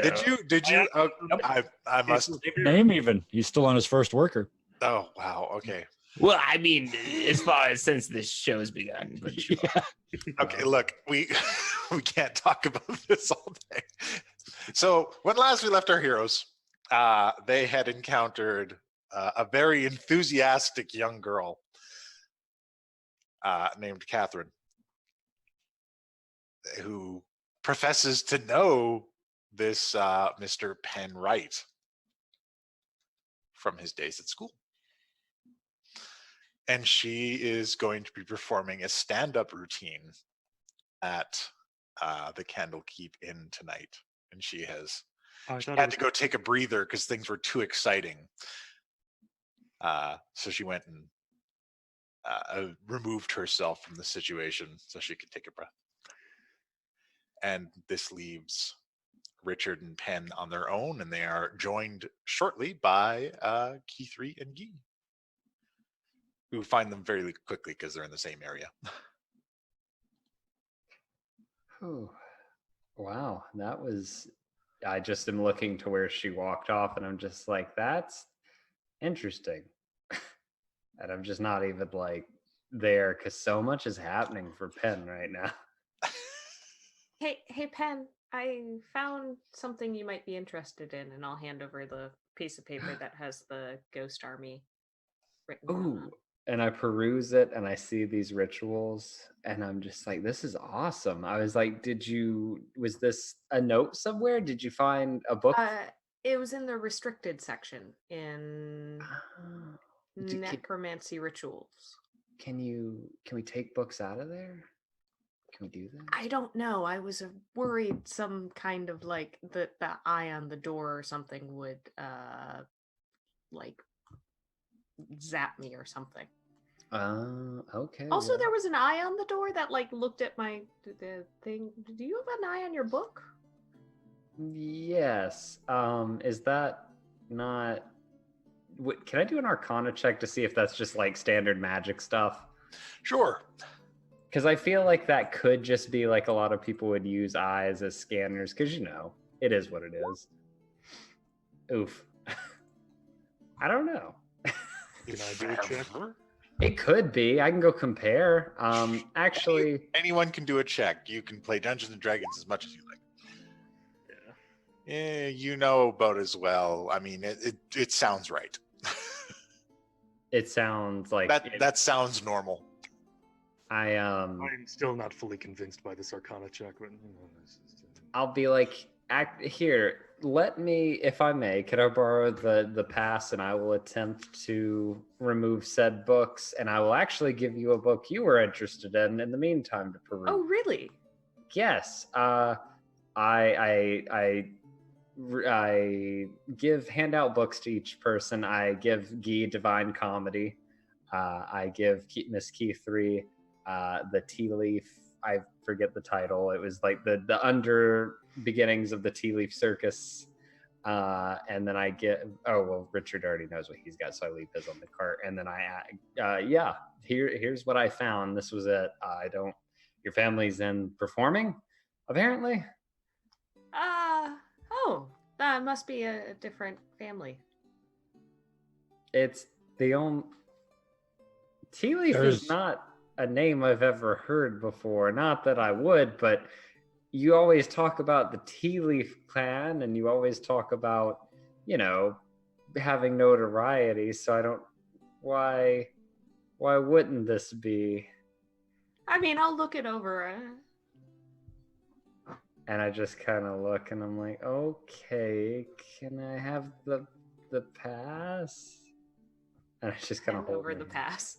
I take that, and I'm like, Richard, please catch them up on Miss Catherine, and I will be right back. And I go to the restricted section, and I look at the eye when I get there, but we'll get back to that.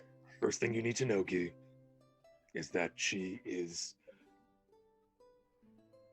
amazing. And you will see why very soon. I don't know what to say to that thing. Who's this she? K3, you she is the most enthusiastic person I have ever met.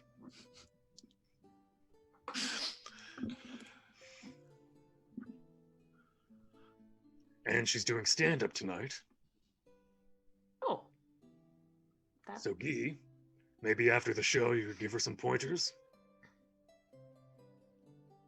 let's see how it go first. There's a lot of stylistic differences in the way people perform. Oh, I'm very aware. Mine mostly involve pouring alcohol on people out of hidden cup in my arm. Yeah, this is just I'm constantly fighting back a smile that would both delight and terrify people. What's that happening to your face? That's all weird. The bottom part, it's breaking open a little bit. Yeah, it does that. I never seen that before. Yeah. Rich, I'm living my best life. So while you regale them with tales of Catherine and her boundless enthusiasm. Oh, I'm not telling them anything about Catherine's enthusiasm. I'm just saying she's very enthusiastic. Okay. I'm telling them about some of the books and saying I'm going to read up on the Underdark Underdark war tactics. All right. Penn, what are you looking for in the restricted section? So upon entering, I hold up the badge and I do look at the eye, and I do look to see if it looks similar. I kind of look real close because I've spent some time with my book. Does it look the same? Is it just standard? It looks different. This eye doesn't look like the eye from your book. Okay. So I just scan and go in, and because she told me it came from necromancy, I would like to look in the necromancy section again to see if I can find whatever she found, or all right thing, honestly. You find the books that she had taken the notes out of. Oh. And a memory starts to come back. You feel yourself drawn to a section of this place. Okay. I quickly, I inadvertently start moving, and I'm like, wait, no. And I grab the two as I'm being pulled, and I just kind of follow this memory as I'm going. All right. And there's a dark area towards the back. And you're just drawn to this section where there's this empty spot.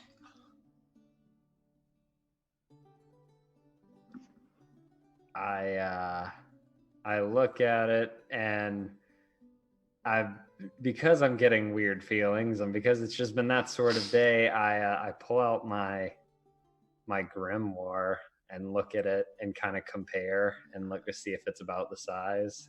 Your grimoire is a little thicker than the spot. But just a little bit. Can I like... You've poured books into this dude. I know. I look around it. What's around this? What are these tomes near? What's around it? These are tomes that detail ancient dead pantheons. The gods before gods. The oldest ones to exist in recorded history. Do I see anything on the Grand Archivist? Or is it like the Grand, activist, the Grand arcanist, and then I get to that and I'm like, oh. Yeah, no, there's a missing spot where perhaps a book about that might be. I wonder if it's in my room. That's weird. I just for fun, I just kind of feel out the area in the hole and I'm just like, nothing, right? Well, give me a perception check. Oh, you can play Dungeons and Dragons today. You can play Dungeons and or Dragons as much as you like. Ooh. You find a switch. I flick, pull, and or push it, whatever that switch. I mess with this switch until it does a thing. Jiggle it. You mess with it and a section of the bookcase slides open. And there is a stone spiral walkway that leads down, and there are cobwebs hanging everywhere.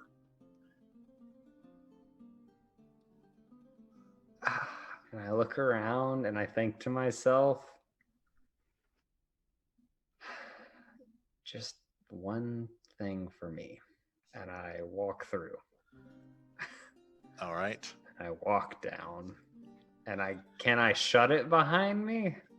It closes behind you. Is it?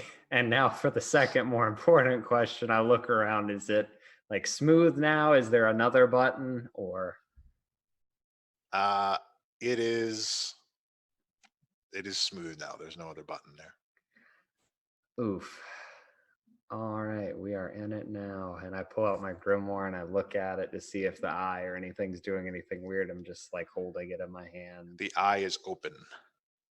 And like any more than usual or just wide open? Yes. Well, onward. And I walk forward with it clutched, to me. And I'm just headed down here. Make a perception check. Let's try it.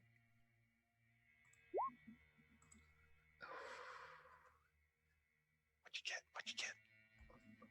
Nothing. Never mind. You didn't see a damn thing. All right. All right. So you progress down and down until you reach this chamber. And this chamber is lit with these braziers burning in a blue flame. And there are chains hanging down from the ceiling, thick black chains. And they're hanging around an empty space at the center, as though they were wrapped around something. And laying on the floor in this room is a book that says Legend of the Grand Archivist. Oh. Next to what appears to be the imprint of a person in the thick dust on the floor. Does the imprint have like a round hat around the head, maybe? It does look hauntingly familiar. Oh boy. I will. Can I make a second perception check before I just hop on in this room? Because that's some heavy stuff. Certainly. Okay, let's do that, please. I've never been more nervous. Just You notice there are a second set of footprints in the thick dust on the stairs, other than the ones you just made coming down. Were they coming down or going up? There is one going down and another one coming up. The same footprints. Oh. And I look at my book and I'm just like, hey there. So, what am I doing? I don't know. And I just kind of start there's a small pedestal inscribed with runes all the way up to the top. And the eye motions over to it over and over again. This is going to be the same thing all over again. And I walk over to the pedestal and I gingerly try to pick up the book that's on the floor. Okay. While I'm headed over there. All right. And as I'm walking over to the pedestal, I kind of flip through it just to see if maybe there's any images. Like, I'm not a big picture book guy, but I just, if anything jumps out. Might want to rephrase that. Never know. There is an image of a cloaked figure without a face, and stringing out from the cloak are all of these chains that are surrounding books, and they're all just floating there in just this illustration. And I slowly but surely put my book on the pedestal, and can I read? It flops open immediately. All right. It flops open to an empty page and then begins writing. And I read the writing. My name is Tom Riddle.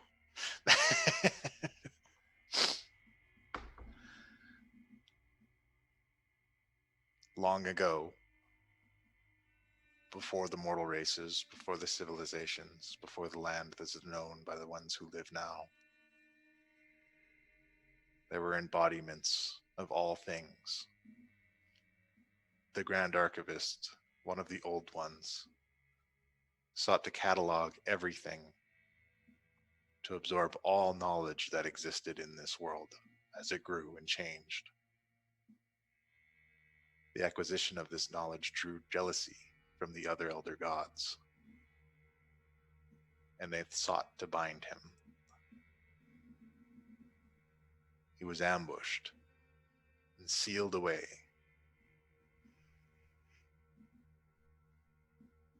His jailer set an intricate trap until one day a magic student from a distant land stumbled upon the key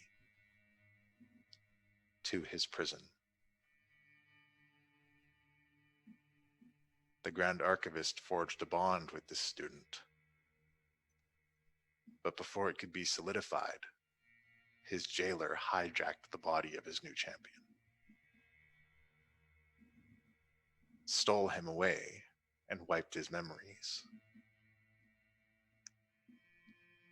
During a moment of weakness, the Archivist used the power of the key to eject his jailer, forcing him to find purchase in another host.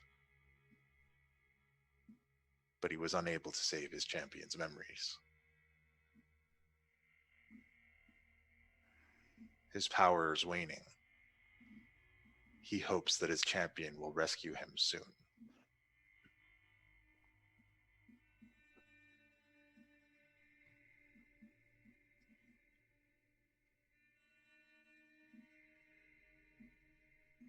This is really one of those I fucking knew it moments. And I just look down at myself and I'm like, am I me? Is this, did I reread part if it's still there? Is this like it appears It's still there. It appeared like a section of story.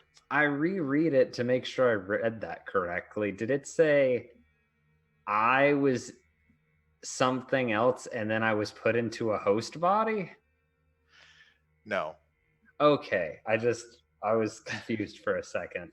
It says that the jailer who locked the Grand Archivist away hijacked the Grand Archivist's champion's body. Got it. And then the Grand Archivist took advantage of a moment of weakness and ejected his jailer from his champion's body, forcing him to find purchase in another host. Oh, so he's still around. Oh boy. And that's all it says? That's all it says.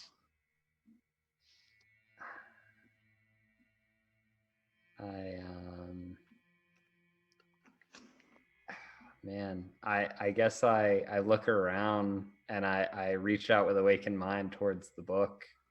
Because I already dropped a note in that said I would free him however I could. Essentially, it was just like how, but I kind of leaf through and make sure nothing's come out yet. It's just like, I'm still here.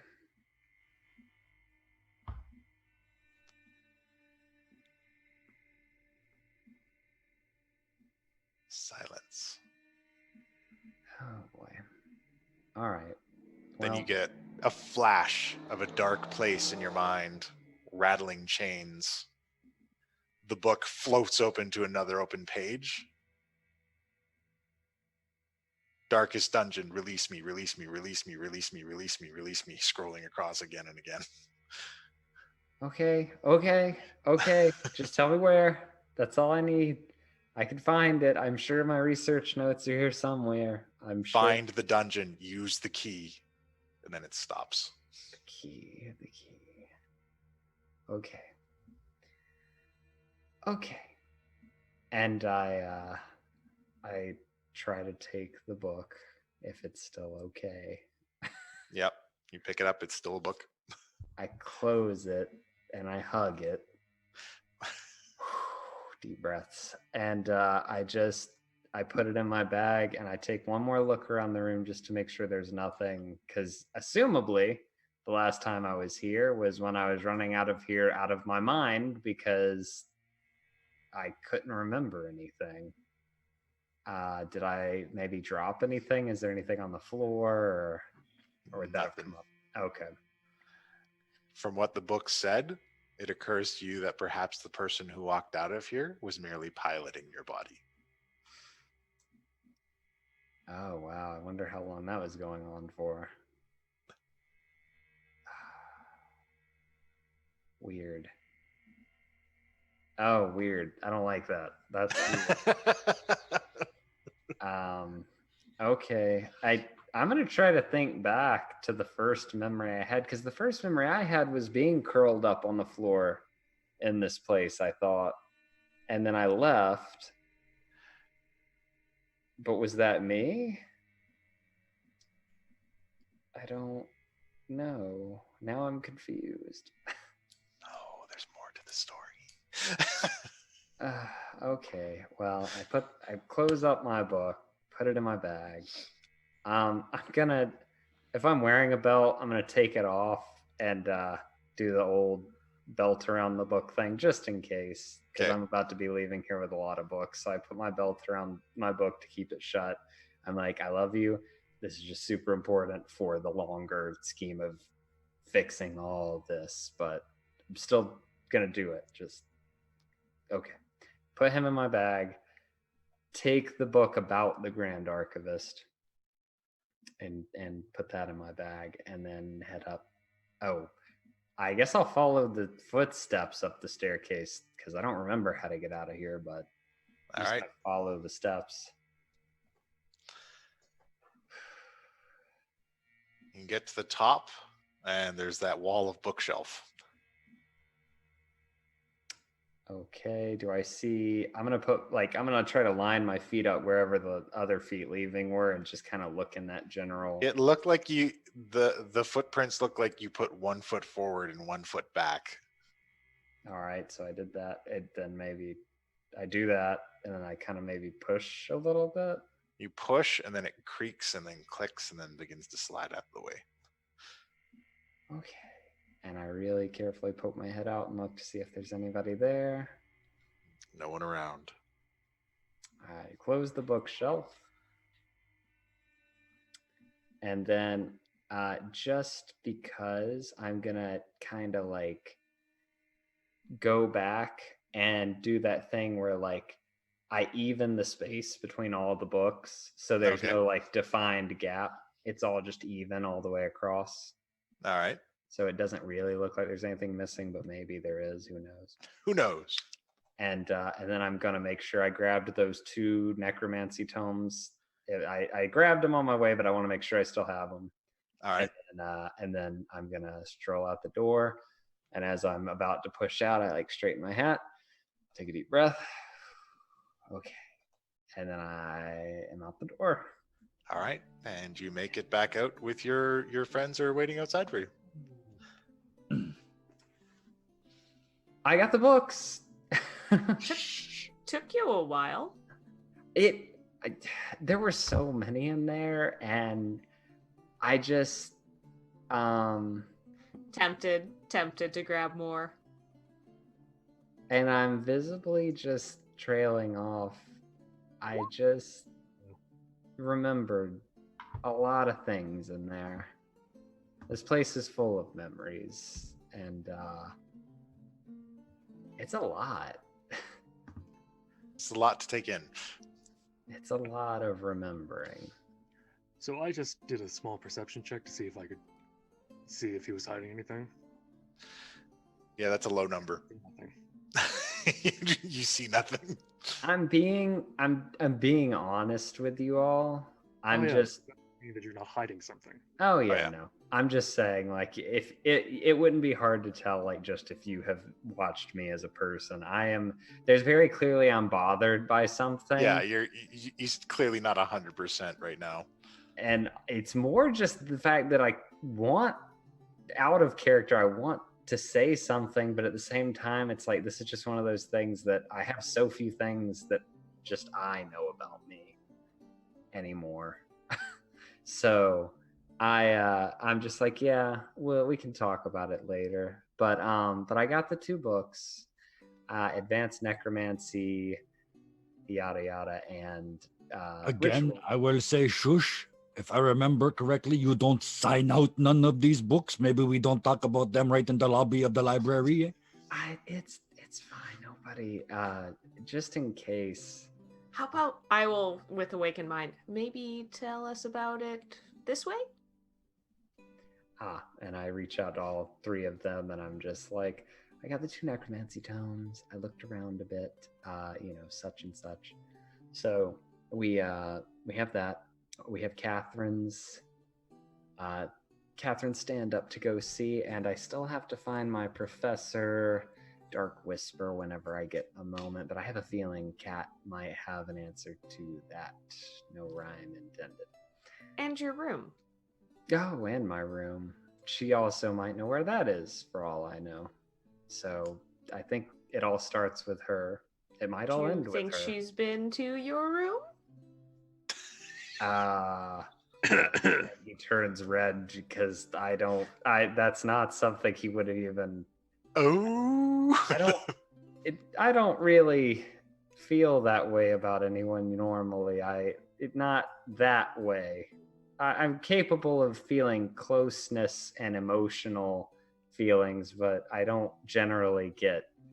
So you're a virgin, you're saying, eh? How would I know? I look at Guy and I'm just like, genuinely, how would I know, Guy? What did we talk about 5 minutes before How the could I description? possibly tell? And so, with that, I turn to the other, or I turn back to the whole of them, and I'm just like, the only thing I would request is if you want to come and see the stand-up, come.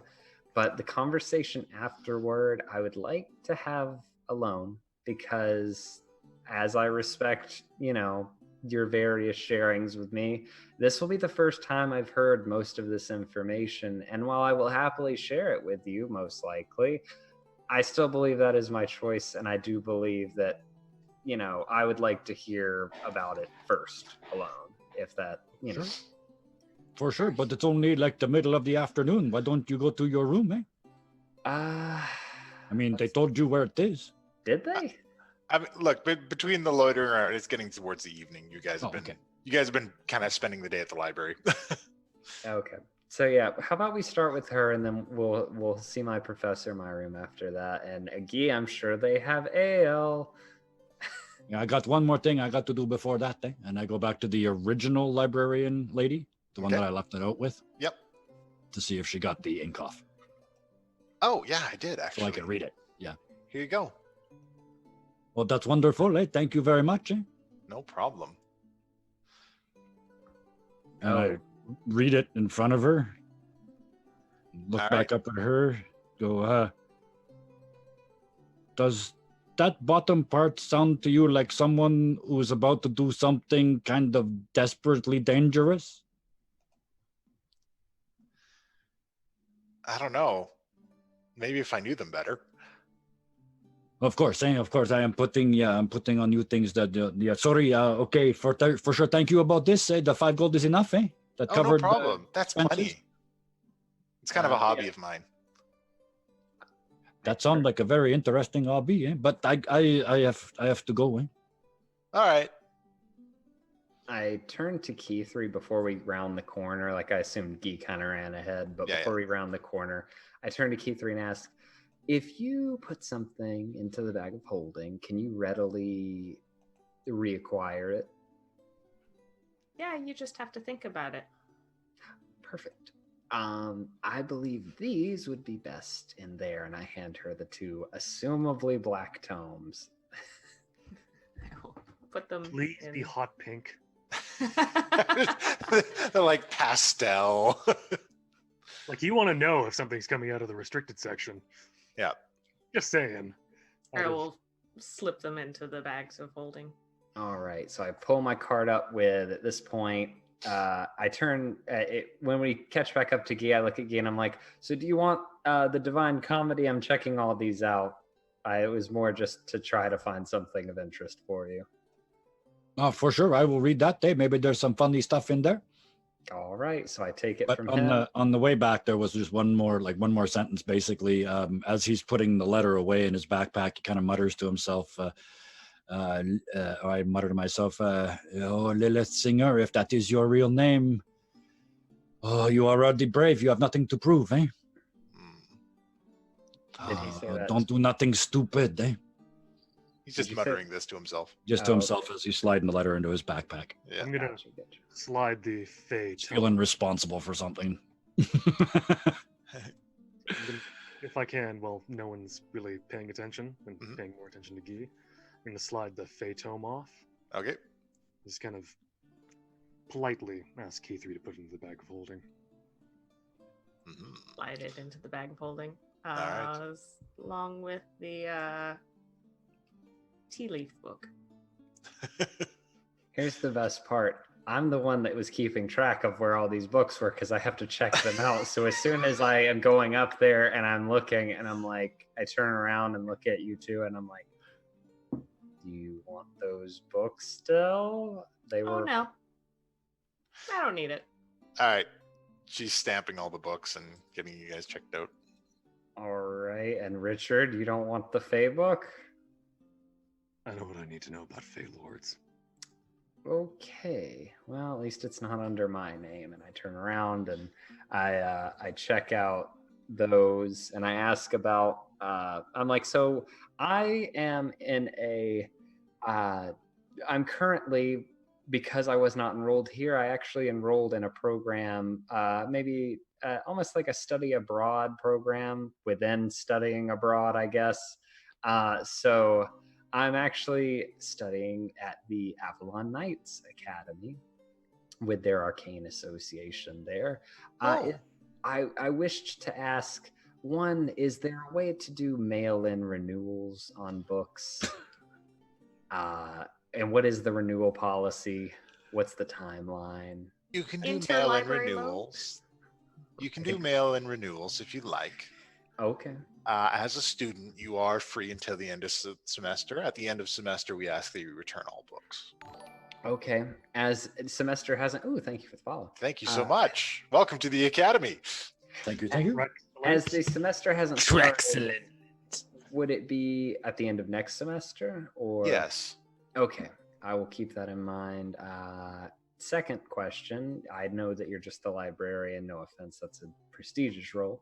But do you know if there are any, how should I say, oh God, they haven't invented online classes yet. Are there any programs for any who wish to study from a place away from here but still be involved in the programs, perhaps a scrying, class attendance, or... Well, we used to have a shared study agreement with the Avalon Knights Academy.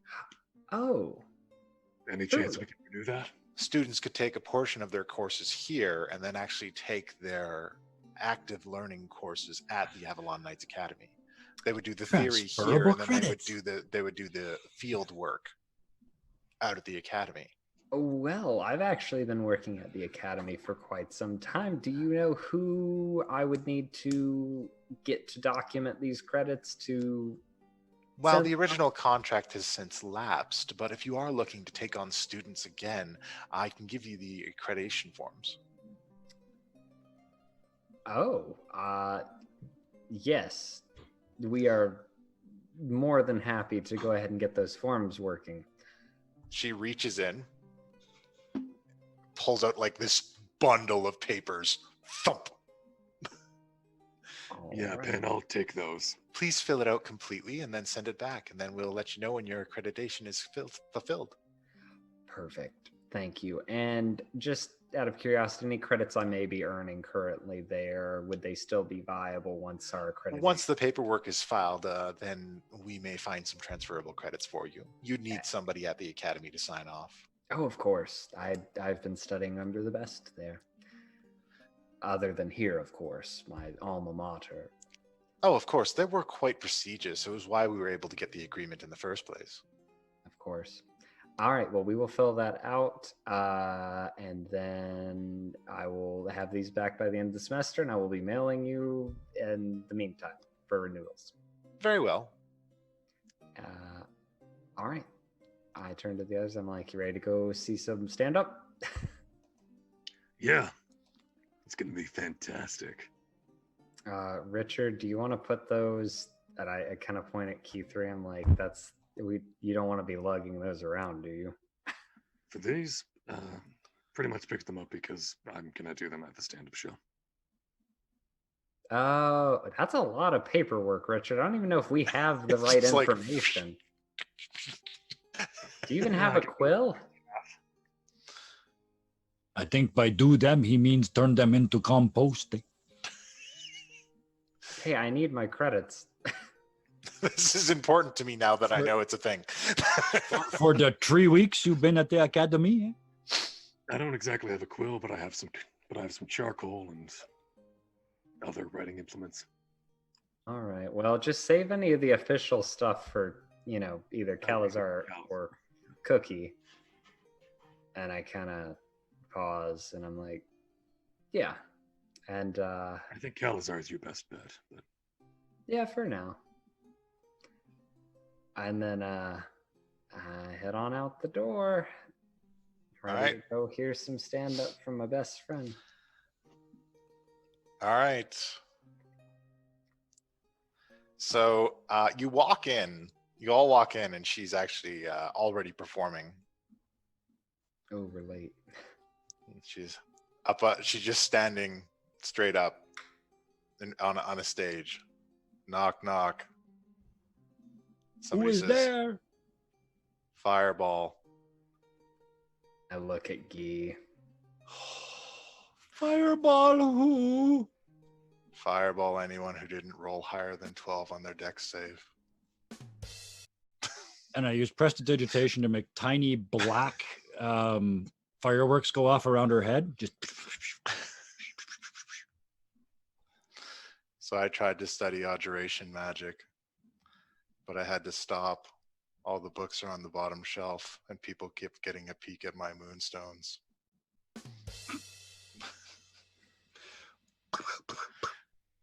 Less, but still some. Thank you so much. I'm Catherine Sparklebright. You've been a great audience. And then she walks off the stage. And I kind of nudge Guy with my elbow. What did I tell you? Fantastic. Sparkle bright? Yeah, I'm like, I thought it was Silk Spinner. Maybe That's this is probably her stage name, name. mate. Oh, well. That's A wonderful one all the same. I think maybe she's going for the sort of ironic thing. Eh? So she is wearing kind of a lighter blue dress now with a simple black belt around the waist. But she's still got the same hair. She kind of walks over. Penn, I'm so glad you came. Did you catch any of my routine? I did. It was wonderful, my dear. You're so unique. I can't even begin to go on about it. It's that kind of like when you're either your best friend or like your spouse does something and you're really trying to be supportive, but like you also just are trying to find the belief in there that's not just. Sorry, I'm just gonna stand back and smile as this train wreck unfolds. Sorry. Wrong thing. Cart wreck. I'm sorry. Some of the jokes were pretty meta. I kept up with everything that, and Guy here is his own improv artist. Quite the uncle I have there. By which you mean I can never remember the joke, so I just make that shit up? Yeah. Oh yeah? Tell me a few.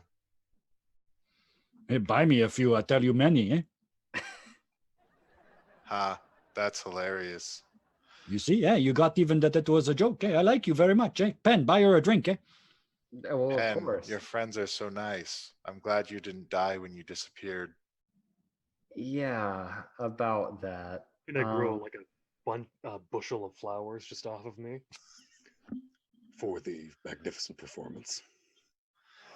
Thank you so much. I'm glad you enjoyed it. These are beautiful. Maybe we can find a vase to put them in. Maybe. I look at her and I'm like, is there anywhere we can go to talk about everything that's happened? Of course, we can go to a study hall. Sounds perfect. That's right in my wheelhouse. And I turn to the other three and I'm like, I trust I'll find you all here upon my return. We'll wait for you. Yeah, just look behind the pile of pint glass, eh? And You didn't introduce me to everyone. Oh, I'm so sorry. That's more them than you, honestly. But this is Key 3. They're all family. I haven't determined what way yet, but they're all family. This is Richard Bennett. You've already met him. And this is Guy Boutomps.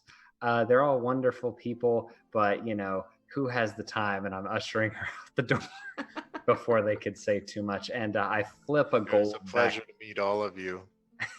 I flip a gold back to Guy and I'm like, drinks are on me. Wait, and then I poke my head back in on for 1 gold. That don't one gold worth of drinks.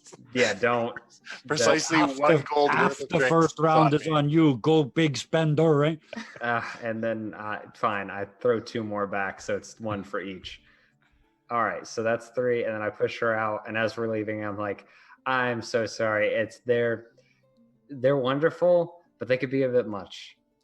So I didn't want to have to deal with that, especially having not even.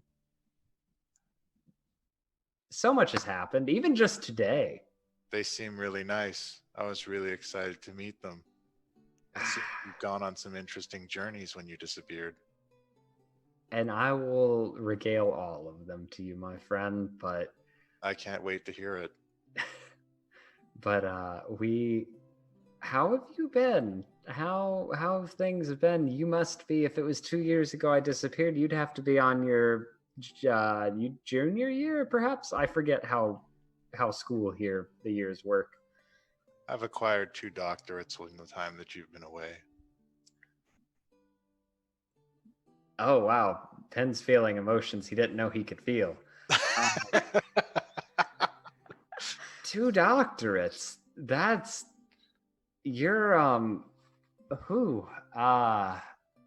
wow, that's a lot. How in the world? What are they in? Magical theory, magical philosophy. That's amazing. Where are you planning on staying a student here, or are you headed off somewhere, or? There are always more things to learn, Penn. Yep. Let's get to the study hall so we can sit down and talk. You're hurting me, Puck. This character was not supposed to have any romantic interest. This character was... I fucking found your weakness. Oh, boy. This gray, quirky, monotone chick. With 2 doctorates. Oh, man. All right. So, yeah, as soon as we get anywhere, I'm just like, so I feel like in the interest of openness and straightforwardness, I feel like you should know I'm a warlock now for the Grand Archivist. That's fascinating. Yeah. I've heard some stories about the Grand Archivist. There was a legend that he would absorb all knowledge and then destroy everything, so there's no more to learn. That last part, I haven't heard. That's a little more concerning. I have a book on him, and I pull out my book that I found where my not body was. And I also say, I also read in this, and I pull out my actual grimoire and put it on the table. I read in this that I've been a part of something that has to do with freeing him or something along those lines, and that's why my memories are gone and why apparently I can't remember anyone, not even you, which is saddening after, having re-met with you again, although very pleasant in a different way, I guess. It's like getting the same experience twice. But I don't know. I've been working with a keep lately, the Avalon Knights Academy, and we've got a lich after us, and I'm trying to free this patron of mine, and I don't know if it's right or not, and I have an undead hand, and there's a lot of necromancy I'm trying to get into. It's oof. So yeah, it's a lot. Penn, you have an incredibly exciting life. I'm a little jealous. I mean, I'll write you as often as you will tolerate. But I must confess, you're very different than you were before. Am I? Yes. In what way? You were frequently cold. You didn't have much interest in anything. You were rather single-minded in whatever mission you were on. That doesn't sound like me at all. That This is what I mean. You are quite different now. Is it this good? kind exterior? It's not the Penn that left. Huh. Wait, that left? Did you see me on my way out? Yes. Or do you mean I waved. Did I wave back? You did not.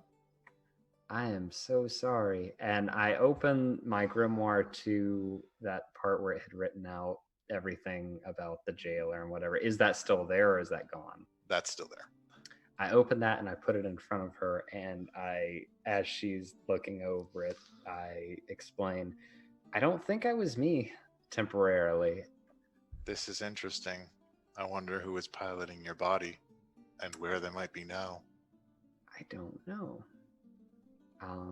Do you know where I was headed, or was it just a general, you saw me leaving in general? I saw you leaving, but I couldn't follow. I had classes. That's fair. My friend, I don't even know where to begin in some ways. There's so much. So why don't you start with who we were at the beginning? And I am fine with doing this as a montage-like moment where she takes you through like a journey. You were friends, but whatever friends are for a person like this, right? And that you would spend time quietly researching with each other, and she considered you a close acquaintance. Okay. From what she describes to you. And she spends time catching everything up. She tells you that you kept talking about a mission you were on for your family, but you wouldn't get into specifics of it. Just that it was important. And it was why you were there. Interesting. Did I ever talk about my family? No, you were very secretive about it. Weird. Calistalos. Interesting. Anything else, or is that the crux of it? That's the crux of it. But far up north, in the town known as Neverwinter, a figure looking somewhat familiar walks through the streets. It's got a black hat. It's wearing some robes. And it looks like another Penn Wright. Moving through the city. And then ducking into an alley and opening up another book. And in that book is a map. He pores over it for a second, closes the book, looks up with glowing green eyes, and says, "Soon, Archivist. Soon." And that's where we end today. He's not going to turn into Black when he already is Black. My, my. We kill one friend, does the other die? My, new information comes to light, and a dark pen arises. What will happen next time on Too Many Warlocks? Too Many Warlocks. And hey, guys, I want to take another moment to recognize this is episode 50 of the Avalon Knights Academy saga. So if y'all don't know what we're talking about when I say Avalon Knights Academy saga, you got to check out Mercs of Mischief. But also a huge, huge, huge thank you to Daddy Warbucks for the big raid tonight, which I think brought some of you in. And if you came in here from Daddy Warbucks stream and you're still in here, give us that follow, because when we get to 300 follows, we're going to be doing a big giveaway. But also look down in our panels, because we are part of Daddy Warbucks' Extra Life team now. We are an official part of the Daddy Warbucks Extra Life team. So you can donate to help kids with illnesses, not help fight childhood illnesses. Don't help the childhood illnesses. The children who have them.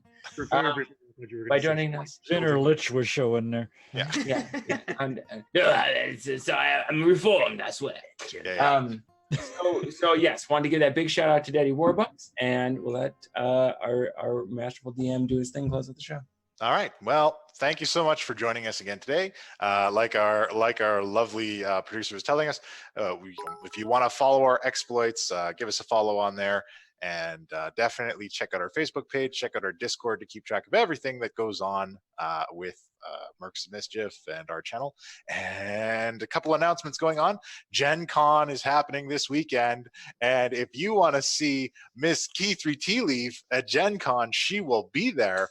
And in addition to Keithry Tea Leaf, we also bring you from the other show, Gilbetta fucking Knot will also be there, and also Kashano the Quick will be there. So definitely seek those folks out, say hello, say that you love the channel, and go say hello to them there.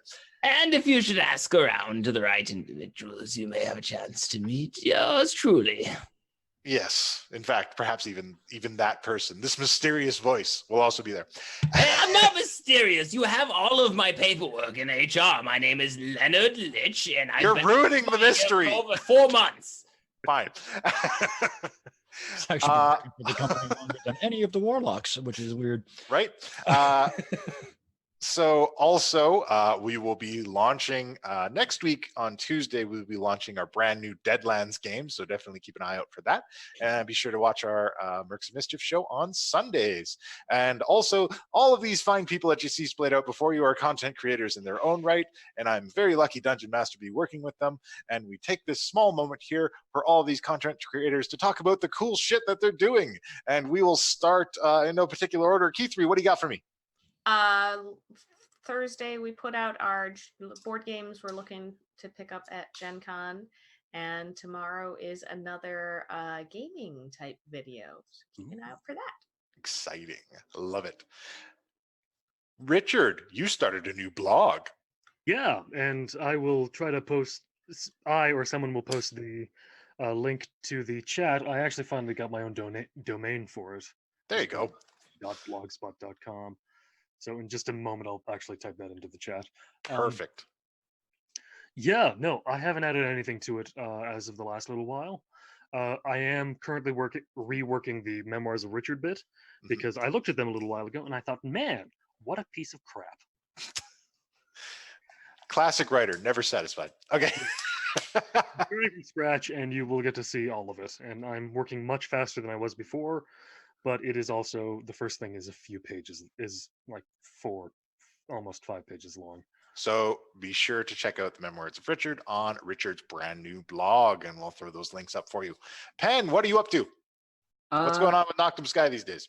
It's been a lot of Minecraft. Still been a lot of Minecraft. I took a few days off because I had to go do some family stuff, but still streaming Minecraft here, Noctum Sky on Twitch, and we also have not a lot going on the YouTube channel, but you can go check it out because there's still other stuff there. It's wonderful stuff and more to come. There's a very interesting back catalog that I highly recommend watching. And also, Guy, what's going on at Dirty 20? Dirty 20 is at the moment, again, for yet another week, living off of last week's work. I am busy building characters with these guys for our Deadlands game upcoming next week. So we're mostly doing that. I intend on doing something a little later this week, which will be, well, it's going to be about the characters in the game. So I probably won't release it until after our first live streamed episode. So I don't give no spoilers. All right. Well, that'll be very interesting to watch. Again, in closing, just to let everybody know, next week, Mercs of Mischief won't be around because we're doing Gen Con and most of the people will be there. But Too Many Warlocks will be coming at you at the regularly scheduled time. And so will our brand new show for Deadlands, which we'll probably have to come up with a title for and team name, but we'll work that out later. So be sure to tune in for that. And for Deadlands, we're going to have some fresh faces for you guys. So be sure to say hello to new members of the Mercs of Mischief family when we bring them on board. So that that is it for today. Thank you so much for joining us. Thanks again for all my wonderful players joining me for incredible character turns happening today. I loved every minute of it. And thanks again for everybody for watching, for following, and for giving us bits. And until next time, class well and truly dismissed.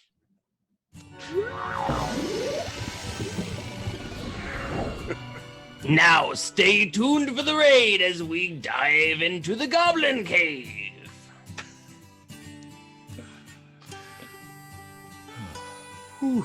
Good show, folks. Good show. Oh God.